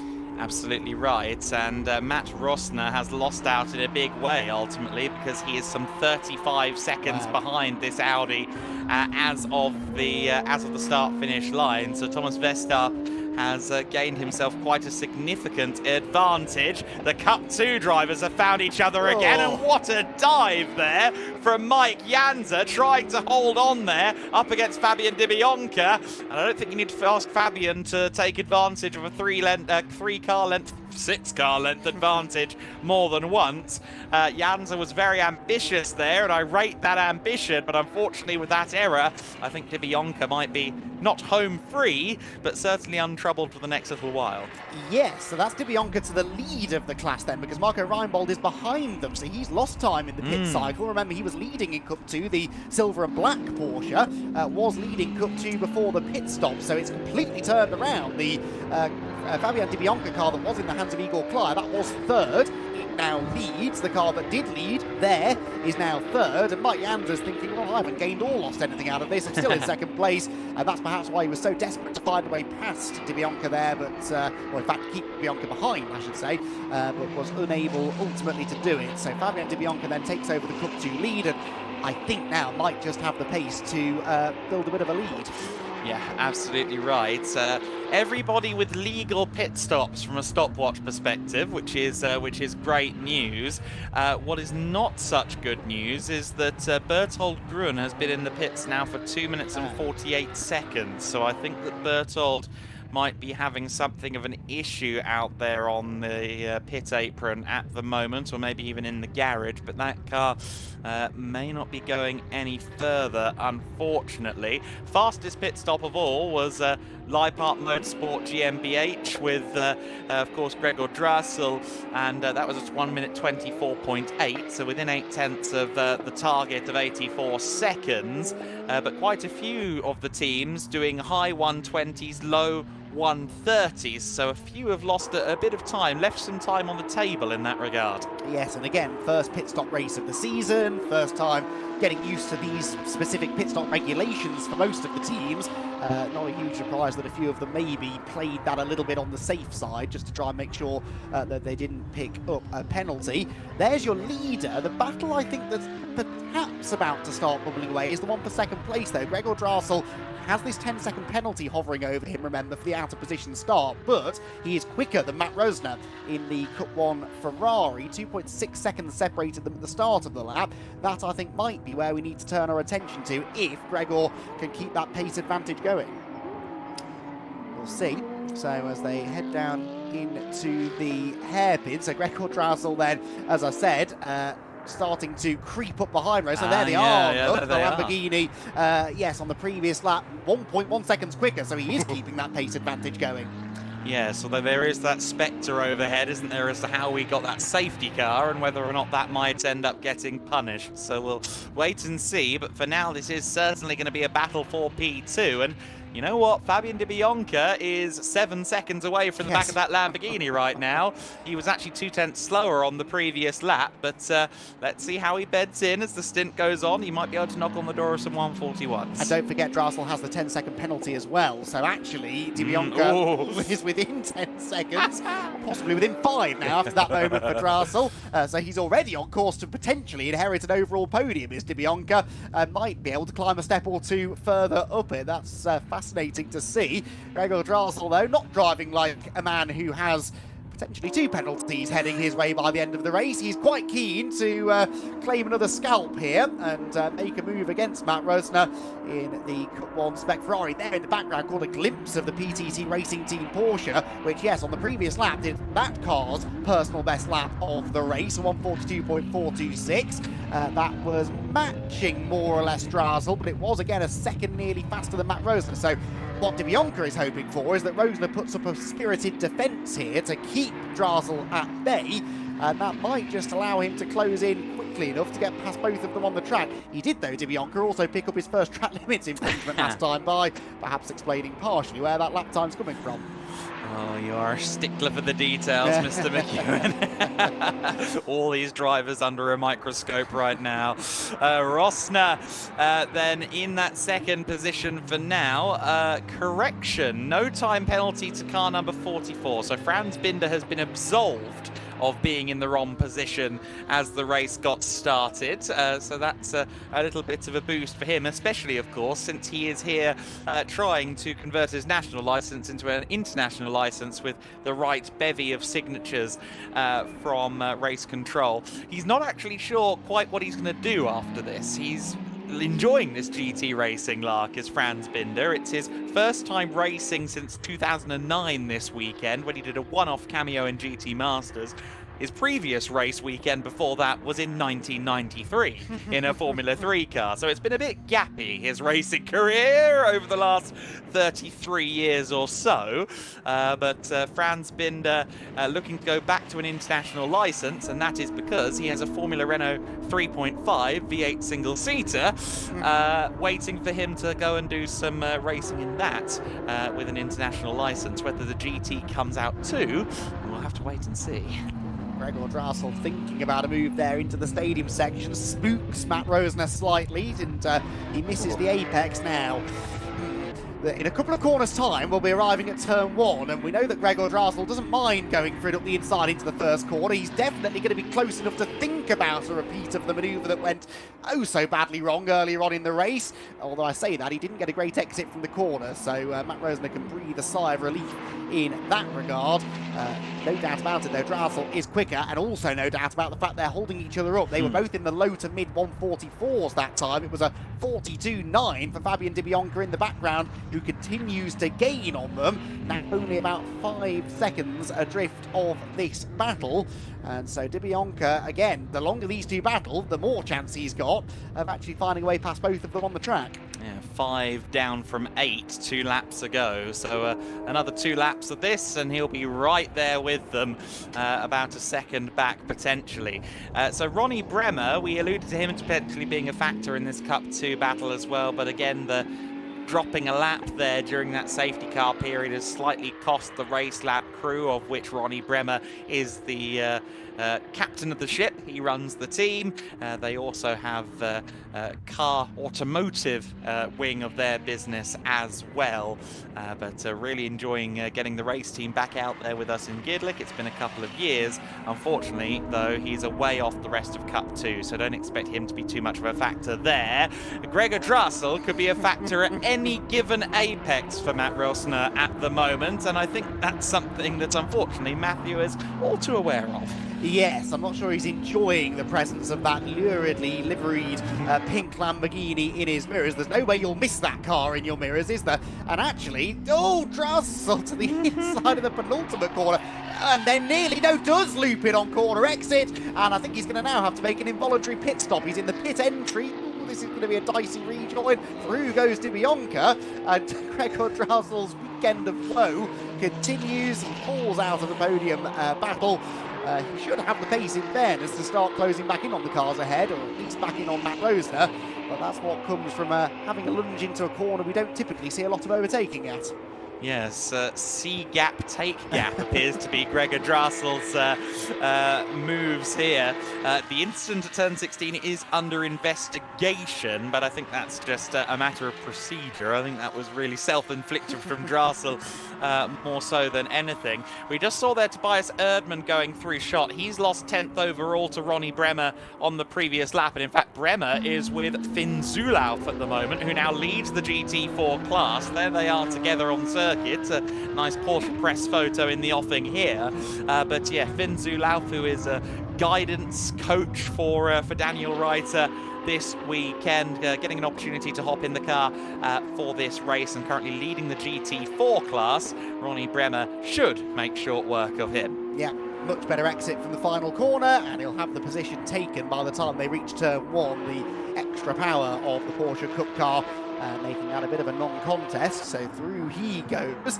Next target, Franz Binder in the Cup X Lippert Motorsport Lamborghini Huracan, which is, I don't think, that far up the road. No, 5 seconds, give or take, for the Porsche driver to try and bridge in order to gain another position in the overall running order. Had they been able to make better use of that safety car period, I think this would have definitely been a car contending for Cup 2 podium, possibly win, but certainly would have had the pace to finish either second or third in the class, I think. But that ultimately not likely to happen now, unless we get a late race incident and safety car again. We are still 11 minutes and 20 seconds away from the end of the race, so there's time, should anything happen, for things to turn on their head slightly. But yeah, Ronnie Bremer at the very least setting some good lap times and gaining a few places on the overall running order. Gap between Matt Rosner and Fabio Di Bianca was 2.6 seconds at the line, and there was 1.6 between them in terms of lap time last time by. Di Bianca reeling in Matt Rosner. That's going to be a very close battle in about another tour of the Hockenheimring, and there's still 10 minutes and 50 seconds left to go. There's our 5th overall car, Mike Janza. He runs 2nd in Cup 2, and while we are getting our ducks in a row briefly, with Drassel no longer on the back of Rosner, let's just cover that Verstappen is, of course, still leading the race overall, 41 seconds clear, in part thanks to the safety car cycle with the pit stop window and how that all played out. But he's in a comfortable race lead. Leading Cup 1, a class of 1, is Matt Rosner in 2nd position, the number 24 car. He's followed by Fabian Di Bianca, who is running away at the moment with Cup 2. 2nd in Cup 2, 5th overall is that car, the number 69 we're just looking at, Mike Janza. Gregor Drassel runs 4th overall, of course, in that Lamborghini. P6 is Marco Reinbold, 3rd in class. And then your Cup X leader is Urs Frick in a Porsche 992 GT3 Cup car. And just to cover that again, if you're just joining us, you'll be going, so why are there some Cup cars in one class, some in another? Urs Frick's car is running with, I think, about 40 kilos of ballast and a restrictor that gives it about 50 brake horsepower less than usual. That is not the car we're seeing on screen there. That's Ronnie Bremer. But as a result of that, they are putting the cars into Cup X, and that's also the case for Franz Binder. So even though there is a class for Super Trofeos and there is a class for Porsche Cup, since they are national license holders here in Germany, you're not allowed to have a car with more than 3 kilos per horsepower until you can prove that you are driving to an international standard. Well explained, thank you. I think I just about followed that. Urs Frick also inherited Franz Binder's 10-second out of position start penalty. I think they realised they'd got the wrong car, and so that was immediately swapped over to Urs Frick. The Cup X leader won't cost him at the moment, though, the class win as it stands. So 9 minutes to go, and 2nd position perhaps up for grabs here for Fabian Di Bianca. It's been a battling weekend for his teammate Igor Klyer, but Di Bianca has just set the timing sheet to light in Cup 2. He might be able to make a way past the Ferrari here. He's certainly been closing at a rate of knots, as Adam said, 2.5 or more per lap gained on average. But again, he will want to get this move made quickly, because look who's starting to range back up behind them. Gregor Drassel in the slightly battered and bruised Lamborghini is starting to gain time on this battling pair. I can see the Raging Bull limbering up in the back of some of these shots. So yes, Fabian Di Bianca needs to get on with this. He has a look to turn 16, eerily similar there to what Gregor did a couple of laps ago. He's going to try for a good run here out of the final corner, which he definitely gets, but the Ferrari will have, no pun intended, the horses down the main straight going into the first corner. And this is a very frustrating situation for Di Bianca. It's the classic thing. The Porsche may be a bit quicker in the corners, but the Ferrari with that straight line speed advantage. For example, please see turn 4, which we're about to exit now. Yes, this is where the Ferrari should be able to gap Di Bianca ever so slightly. For reference, Drassel on the previous lap was a second quicker than Di Bianca, and nearly 2 seconds, about 1.7 seconds quicker than Matt Rosner, just to add to the frustration being felt by Fabian Di Bianca right now. Look at the gap. That has doubled at least in the length of the Parabolica curve there, and by the time they reach the braking zone into the hairpin, no way through for the Porsche. There is Drassel. He might still have one last part to play in all of this. I think at this rate he's going to get there, isn't he? Yeah, he may well. Certainly Matt Rosner, who was kind of Gregor Drassel's adversary a little while ago, is now his best mate, because he's kind of ensuring that DeBianca can't get through and giving the opportunity for Gregor Drassel to potentially regain that second position overall. He's got maybe, I would say, another lap, a lap and a half before he gets there. Can Matt Rosner hold on that long? Right up the curve there for DeBianca. Is there an opportunity into the hairpin? No, because Matt Rosner just held the middle ground there long enough to dissuade DeBianca from going for it. There's a tap in the tail maybe though as they come out of the banked hairpin. And remember, he had a little look here a lap ago. This time it's a concerted effort, gets to the inside line, forces Rosner to concede, and then just hangs the tail out to gain some extra style points on the exit. That was very nicely done. Some debris in the middle of the road there from a car that perhaps has gone bouncing through the gravel, but DeBianca is through and into second place. Now that is how you make a properly committed move into that penultimate turn. Absolutely, and now Fabian DeBianca looking to just try and clean the tyres a bit there, and now of course he's going to hope that Matt Rosner doesn't come firing back past here on the run to the hairpin, and I think Matt could be close enough. He's set up decently there coming out of the corner, but he didn't have the same apex speed through turn 2. He's going to close, he's going to close. Is he going to be brave enough on the brakes into turn number 6? The hairpin at the far end of the circuit. Is it going to work for him? He's earlier on the brakes than DeBianca, who has the inside line. I don't think DeBianca's fully got it stopped for the apex, but neither has Rosner. And hello, Gregor Drassel. Nice to see you again. Yes, now Fabian thinks, now come on then, Gregor, if you just give Matt Rosner a tough time for half a lap or so, that might just let me off the hook ever so slightly and allow me to get away. Drassel's already hunting around on the inside line into the arena section, and Matt Rosner, I think, is going to have some more defending to do here over the final 5 minutes. I think you alluded to the fact that Matt had had a pretty uneventful and at times lonely weekend so far.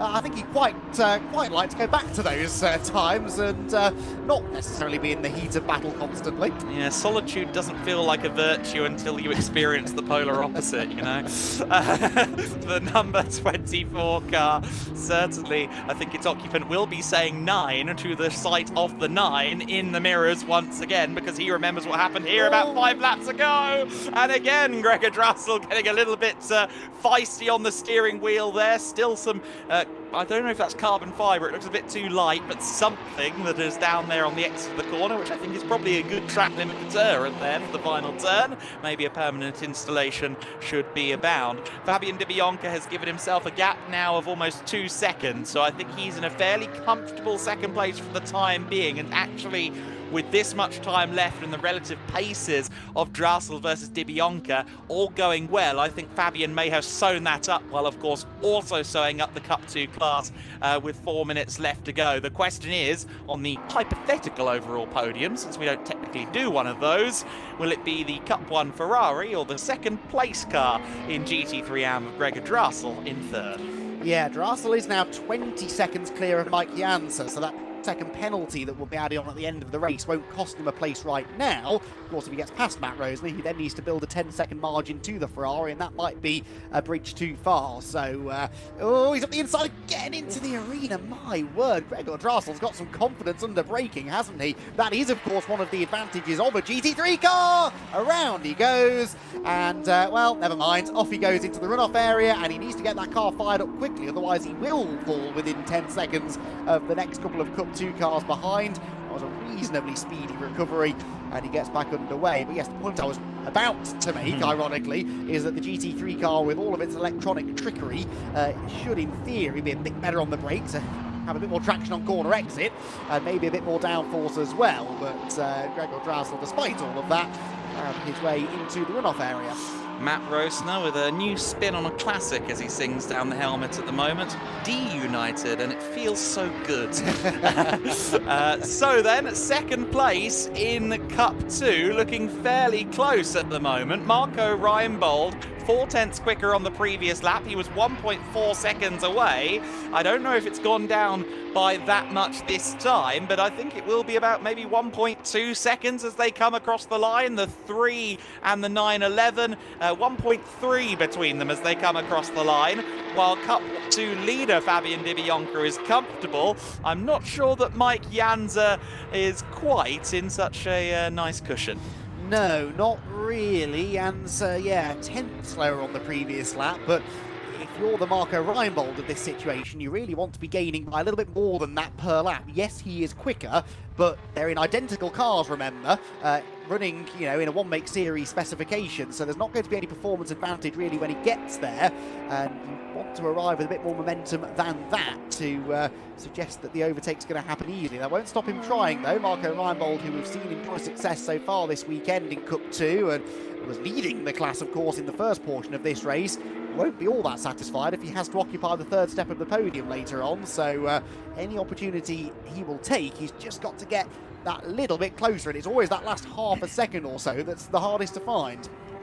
Absolutely, and I will say for Mike Janser, win, lose or draw, he's really impressed me this weekend. Marco Reinbold is very well acquainted with driving cars of GT flavour, be it GT4s, GT3s, even though the Cup car is a slightly newer proposition for him. But for Mike Janser, it's his third ever race meeting after doing track days with SA Performance previously. His performances this weekend, I think, are a credit to himself and a credit to the SA team. He looks very, very well polished, and you can learn quite a lot from a track day, but his wheel-to-wheel has been great as well. Yeah, absolutely, and that's one of the real appeals of coming and racing in something like the Summer Series. We hear drivers say the same about the Winter Series. It's a good opportunity not only to get more track time, but to hone your racecraft skills, and as we've seen from this race, it's often not as easy as you'd think to execute an overtake or a successful defensive manoeuvre. Fabian Di Bianca there really wriggling into the hairpin. He's been lapping quicker than the leader on recent laps. Admittedly, Thomas Vestarp has a 30-plus second lead to fall back on. He's also on the potentially final lap of the race here, I think, isn't he? Yes, he is. He's 10 seconds from home. There he is now, coming to the penultimate corner.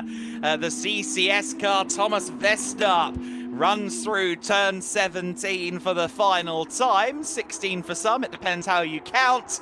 But we can count Thomas Vestarp as a winner in the GT Summer Series. 3 winners in 3 races for our first weekend. Quite a competitive little field that we've got on our hands, I think, for the GT Summer Series. Next across the line, just coming through the final section now, is Fabian Di Bianca. He will be clear in second place. He will also be in second overall. He'll also be the winner in the Cup 2 class. GT4 winner Finn Zulauf and Daniel Reiter come across the line in tandem with them, so that's a class win there.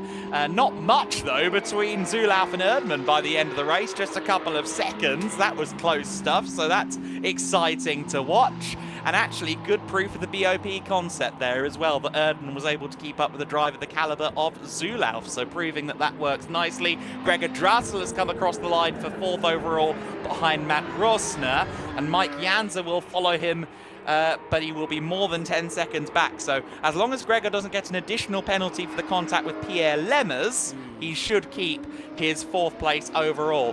We now follow the 69 car across the line. This is Urs Frick in the Cup X class. He concludes his first weekend of competitive racing with a checkered flag and another P1 trophy. So congratulations to him. And that was the last car remaining to take the checkered flag. 11 made it home eventually. 15 were supposed to start. We've had a little bit of attrition this weekend, but we've had some great racing all along. Let's talk you through that order then after that race in a few moments' time at least, because let's just cover the class winners that we haven't covered. In fact, I did get to cover all of them, so that's okay.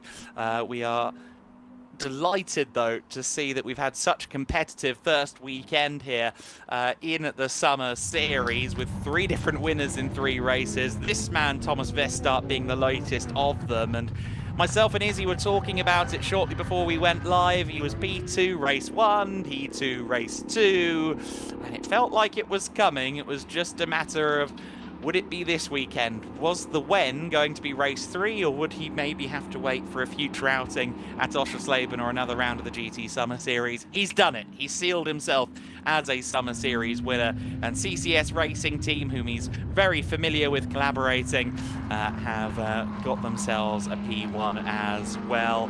Fabian Di Bianca, so excited to see what he does this summer. His primary campaign is going to be the International GT Open, where he'll be sharing with GT Winter Series alumni Hubert Darmetko. That's going to be a very strong combo in a GT3 BMW. There's Thomas Vestup then pulling up to the P1 board.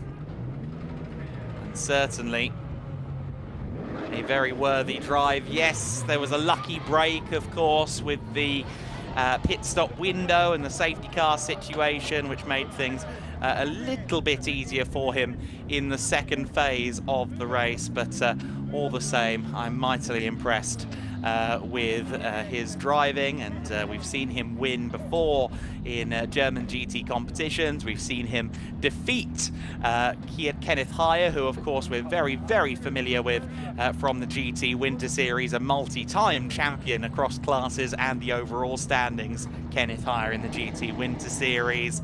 And yeah, Thomas Vestup, really impressive. There is Fabian Di Bianca to deliver the car to P2.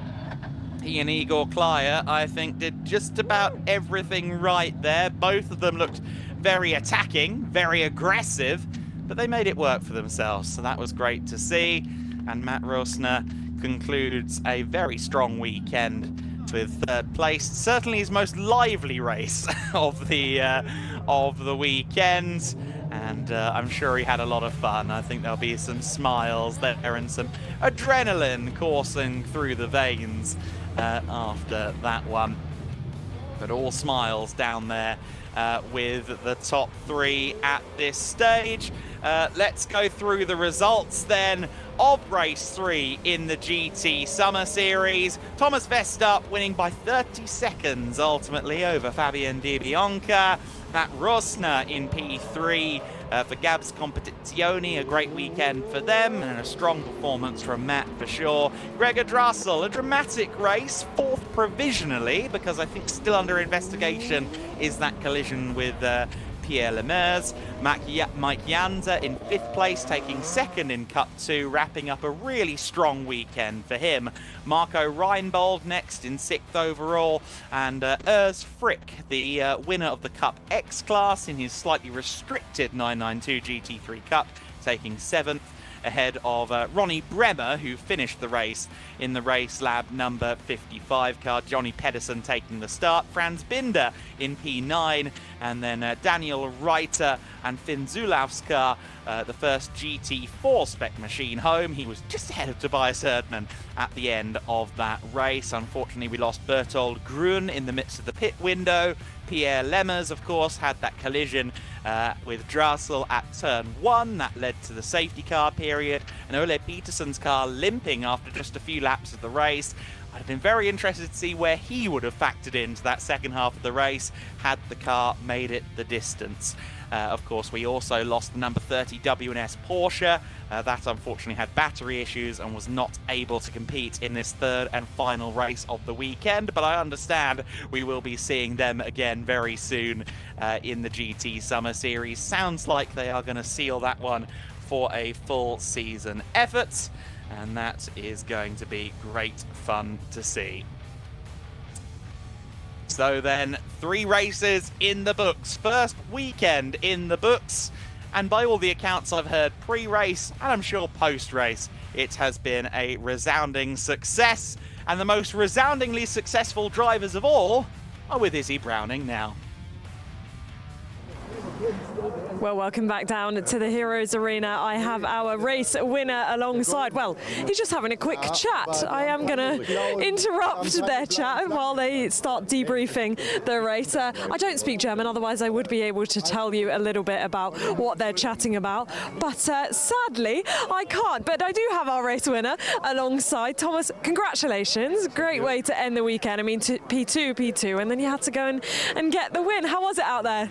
Yes, it was a nice race, but I missed a little bit the battle at the beginning. The Lambo, I think he must go into the box and can't drive, but it was a nice race. Yeah, he did. He retired, pulled into the pit lane. But yeah, you did a great job. I mean, the safety car, actually, in some ways, you were the first one to pit, so that helped you build that gap afterwards. Yes, it's help us cars, and so it was very easy at the end to win. Well, end of the weekend in the GT Summer Series. How have you found it overall? I like it. Very nice. Perfect. Awesome. Well, congratulations. Well done. We're glad you have enjoyed your weekend. Right. I'm going to try and squeeze round. We've got people taking a couple of photos, but I can see our P2 of Fabian Dibionka. I think Igor Klyer is down here, although I think he's just having a chat with the team. We will grab you. Well, congratulations. Great job, both. I mean, I'll start with you because you started the race. There was a bit of paint traded, a bit of rubbing with the other Porsche car. How was it? It was quite tight, but it was fine, you know, normal fight on the way. So actually, yeah, it was great to fight with this guy, and I enjoyed it a lot. So I think it was in general a good race. So that was the strategy, that I have to be so close to the leader, and the goal was that Fabian will do the rest job. So. And you did do a fantastic job when you jumped in. I mean, you were quickly past Mike Janser, and then it was chasing after P2. What a stint! Yeah, exactly. We had a nice safety car which helped us a lot. So after Igor's stint, I hopped into the car, and yeah, I got to do the job. So I hope Igor's happy. I'm happy for sure. Yeah, very happy. So yeah, I think we maximized the result today. Yeah, you certainly did. I mean, you both got great smiles on your faces. You've clearly enjoyed this weekend. And you know, I did for him a bit more difficult because I destroyed geometry, so he was a bit, you know, understeering. So, but anyway, he's young. He has to manage. Yeah, you have to learn somehow, don't you? Yeah, exactly. Congratulations, guys. Well done. Right, I'm going to see if I can grab a word with our P3, although he is having quite the debrief right now. But I do see our P3, Matt Rosner, and I'm going to see if I can squeeze past the team. Well, congratulations. Good way to end the weekend. I mean, earlier I said to you it was a bit of a lonely race. That was anything but a lonely race. You had quite a lot of people pushing you there.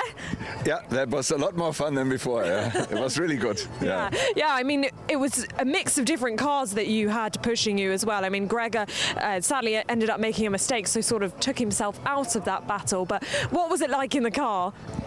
Yeah, you know, of course, I'm with the car. I'm slower in the turns, so slower in sector 3 and faster in sector 2. So first you get away, and then of course they always catch you, and you need to take care that they don't overtake you, and then at some point I make a mistake, and yeah, well, but it was a lot of fun. Yeah. A lot of fun. And overall the weekend, how would you say things have gone? Well, it was pretty good. I think we've had everything. Lonely ride, a bit of battle, sun, rain, everything was very good. Well, we hope to see you back. Congratulations. Glad you've enjoyed the weekend. Thank you for speaking to us. And those are the thoughts of our top 3 in our final race of the GT Summer Series.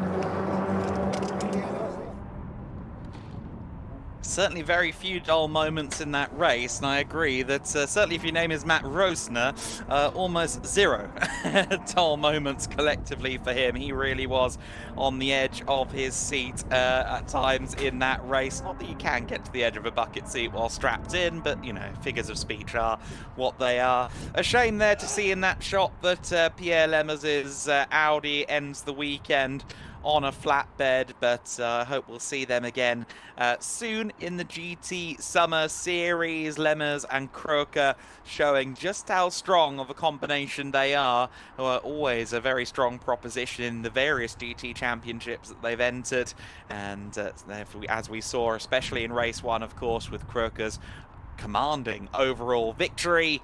That SP Racing Cologne entry is really strong, and perhaps Sandra, the partner of Pierre Lemmers, the S in SP, could potentially be on for a little battle in the GT Summer Series later on with her GT4 Audi, although she did mention aspirations of GT3 as well, so potentially we could see them sharing later in the year. That would certainly be entertaining.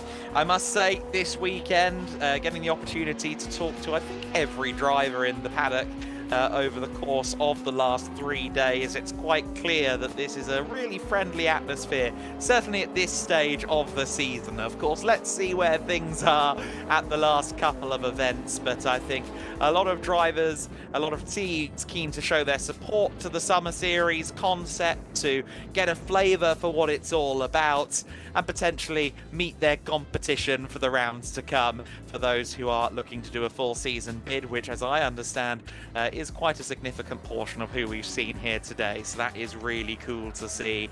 Of course, we've got some great tracks coming up. The current kickoff point for the DTM is our next step on the calendar. That, of course, being the Motorsport Arena Oschersleben, which is almost 30 years old now, say it quietly. Ring will follow that in June. The legendary Spa-Francorchamps will really be the crown jewel of the calendar at the end of August as well. A good time, I think, to be at Spa-Francorchamps. And we'll come back and finish it all up right here at the Hockenheimring for the season finale. That will be the 2nd through to the 4th of October 2026 to find out who will be our GT Summer Series inaugural champions. And that's always something good to see, isn't it? To be the inaugural champion. It's a nice little thing to chuck on the resume here or there.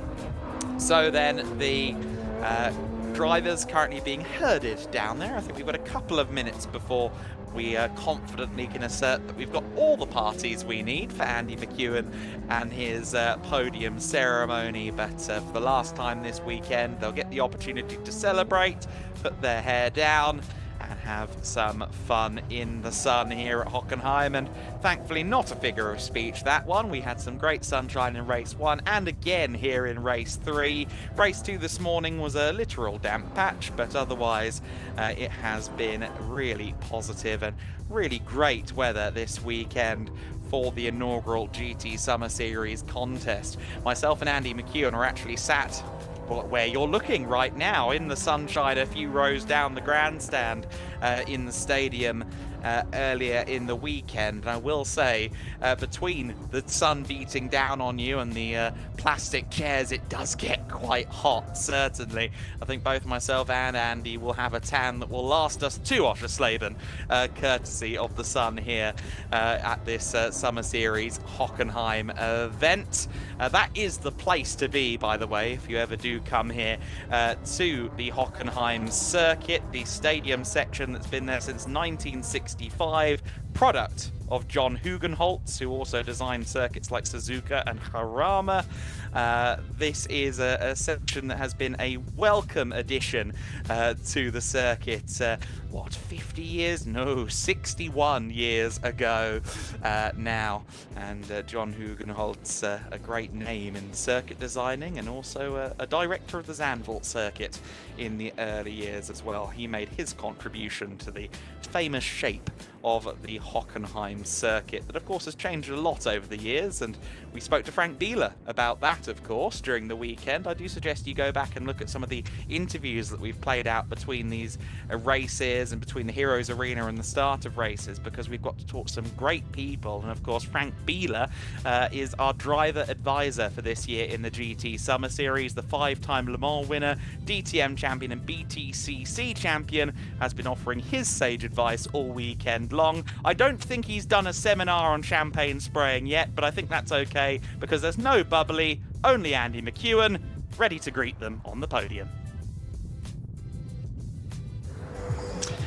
So we're ready to go with our final podium of the weekend. The sun shining upon the Heroes Arena, just as it was when we started things yesterday afternoon. We start with our final Cup X podium of the weekend. Second position in Cup X, Franz Binder. Well done, Franz. Third appearance on the Hockenheimring podium. But the class victory in Cup X, despite picking up a penalty midway through the race, is Urs Frick. Well done. On to the top of the podium. A small blip at the start, being out of position on the rolling lap, but manages to get the win in Cup X, and the golden #1 trophy will head his way. And second position for Franz Binder as well in the 2 Cup X cars that we had out this weekend. And they will once again pose for the cameras. Same procedure as it has been for every podium this weekend, except for the introduction of those 2 very loosely corked bottles of champagne at the driver's feet. We'll wait and see whether they decide to spray or save it for this evening's festivities. And with the photos taken, they will indeed pick up the bottles of champagne, and we're going to get our first champagne spraying of the season in the GT Summer Series, courtesy of our Cup X drivers. And I'm realising now that I'm tethered to a boombox here at the podium and have no exit route, which is fantastic news. Right, first podium done. Cup 1 is up next, and for the 3rd time this weekend, we welcome our Cup 1 victor, Matt Rosner. Well done, Matt, who once again was fighting for an overall podium in that race, and he will be very pleased, I'm sure, to have enjoyed such a close battle, particularly his scrap with Gregor Drasel. That was very, very entertaining to watch throughout the middle portion of the race. He takes his winner's trophy, and lots of cameras, and again, for the 3rd time this weekend, a big crowd of people gathered around the Heroes Arena, which really has become the central point of the Hockenheimring paddock this weekend, which has been really nice to see. He's going to save the drink for later, so we'll let you go and enjoy that, Matt, with the team, maybe. Share that with the team in the garage later on. Yeah, that's yours. You can take that with you, Matt. Unless you want to donate it, of course, to a very hard-working commentator. That would be absolutely fine by me. Cup 2 up next. More champagne brought out onto the podium. And we have 5 bottles this time. This is going to be one of the busier podiums of the afternoon, with a little bit of discussion as to where they go. Yeah, 1 on the 2nd step, but the other 2 cars in the podium positions were 2 driver entries. So 3rd position in Cup 2 goes the way of Marco Reinbold and Paul Hoschberger. Well done, guys. 3rd step for the XR Racing duo. That is closest to me. 2nd position for SA Performance's Mike Janza. Mike's been a factor in all 3 of the races in Cup 2 this weekend, and has a big smile on his face as he climbs to the 2nd step of the podium. The biggest smiles, though, will belong to PTT Racing. They claim the victory with Igor Klyer and Fabian Di Bianca. And the PTT team are here to give them a big cheer as they head to the top of the podium. A real battling drive that was. Igor Klyer did his bit in the first part of the race, but then the pace that Fabian Di Bianca had in the second half was absolutely awe-inspiring as he went and started challenging some of the, in theory, quicker class cars, which again were not balanced in performance against each other. He was simply driving the wheels off the Porsche Cup car, and PTT Racing will be very, very pleased with that end result. If there's room on the top step, no, never mind, the corks are coming out already. Forget posing for the photos. They are instead going to give each other an absolute soaking on the Heroes Arena podium. And I think maybe Mike Janza came out of that the worst, but he's saving his drink for later. He's the smartest man, I think, is Mike, and he will head backstage celebrating another podium finish. No Cup 4 podium, of course, because Ole Peterson was the only Cup 4 entrant in that one, and he sadly didn't make it to the end with that technical issue early in the race when running in 2nd position. So we move on instead to GT4 AM, and it's the 2nd step this time for the Safeheart Motorsport duo of Tobias Erdmann and Bernd Scheibel. Onto the podium they will head, and it is a podium finish, not the top step this time though, because that belongs to Reiter Racing. 2nd step, the bottles are on the wrong step. We'll sort that in a moment for you guys. The glass window goes in GT4 AM to Reiter Racing's Daniel Reiter and Finn Zulauf. And yeah, there we go. Let's get the champagnes where they ought to be. We've got the 2 bottles waiting for our class winners on the top step, and Daniel Reiter and Finn Zulauf. A really, really strong effort. That the timing of the pit stop in the safety car maybe played a factor in that, with the Safeheart team electing to stay out that extra lap, and that sort of took them out of the equation ever so slightly. Photos, oh, sorry, trophies. Trophies can come out. There we go. They would be a good idea, wouldn't they? Trophies for our podium finishers in GT4 AM. When the drivers start looking at me quizzically, I know that I've forgotten something, and it's quite important that they get their trophies at the end of a hard-fought weekend. Now they gather together for the photos on the top step of the podium. And Tobias and Bernd join Daniel and Finn on the top step. Good to have Finn out in that race as well for a stint for the first time this weekend. Handshakes, is that just a distraction maybe so that the Seyfarth duo can get the corks out of their bottles quicker? I think it was. And the champagne sprays once again over the Heroes Arena podium, and Finn Zulauf gets about half a bottle's worth poured down his back. I actually don't think he found that entirely unpleasant. It was very warm over the course of that race. The temperature definitely rising this afternoon compared to what we had this morning. Right, final podium then of the afternoon. We've got the final bottles of champagne. Yes, it's safe to come out now and place them on the podium. And yeah, first and second steps then with one bottle apiece for our top two drivers, our only two drivers to make it to the finish in the end in GT3 AM. Second position after, I think it's fair to say, an eventful race, Gregor Drassel. Well done, Gregor. Gave us a lot to get excited about in that third race of the weekend. But the happiest of them all, the CCS Racing squad celebrate a race victory, another win in class, and this time an overall victory for Thomas Vesterp. On to the top of the podium he will go, looking very calm about everything. That was a fantastic performance from him. As I said, we saw him on the top of the GT3 AM podium earlier on today, but this time claiming the overall race victory, becoming our third different outright victor of the weekend. So the final two trophies then are handed out, and we get one final champagne shower. The podium looking very wet at the moment. No, I think they're going to save them for later. Well, Gregor's considering it. And Thomas thinks, well, go on then, I'll join in as well. The champagne sprays for the final time in the GT Summer Series Heroes Arena. No one is safe from Thomas Vesterp, who goes chasing after team members who are gathering to take a photo of him. And they will celebrate in style this evening, I'm sure. So that concludes then our podium presentation, and concludes a fantastic debut weekend of the season for the GT Summer Series. The GT Summer Series here in Hockenheim, and what a weekend we've had. We've had mixed weather, we've had 3 different winners, and I think also, Adam, we've had a lot of fun. We've had a lot of fun. There's some really good characters in this paddock, some very entertaining people who I've been watching for several years and go, I wonder what they're like. And you know what? This is a really friendly paddock. I was just saying it before the podium. You know, we'll see what happens when we're here in October and people have maths going on with points and stuff like that. But this weekend, it's been a village of happy campers, and we've had some jolly good racing too. Yeah, I do agree. I mean, the camaraderie between some of the drivers has been great. You know, always congratulating each other and having chats after the races, Andy, which is what we like to see. And also for us, I mean, we've had plenty of interesting chats in the Heroes Arena too. Yeah, I've really enjoyed the Heroes Arena element of the weekend, actually. It's given us great access to not only the drivers, but quite a few people we wouldn't normally get the chance to speak to necessarily. And the fact that it's been a slightly more relaxed weekend for us personally, just covering the 3 races, means we've really been able to delve into what goes on behind the scenes at a Gedlich Racing event. It's fascinating, and yeah, great camaraderie, a relaxed atmosphere in the paddock, and yet somehow the competition on track seemed to get fiercer and fiercer with every race that went by. So for all of the happiness and the chatting and the laughter in the paddock, it's proper racing out on circuit. Yeah, you're absolutely right. And I mean, for a first weekend of this brand new series, I said at the beginning of the weekend, it's a new challenge on the horizon for Gedlich Racing, the small team that put this together. But in terms of a first weekend, I mean, I don't think we could have asked for much more. Yeah, and you know what? I was talking to Marcus about this in the Heroes Arena pre-race.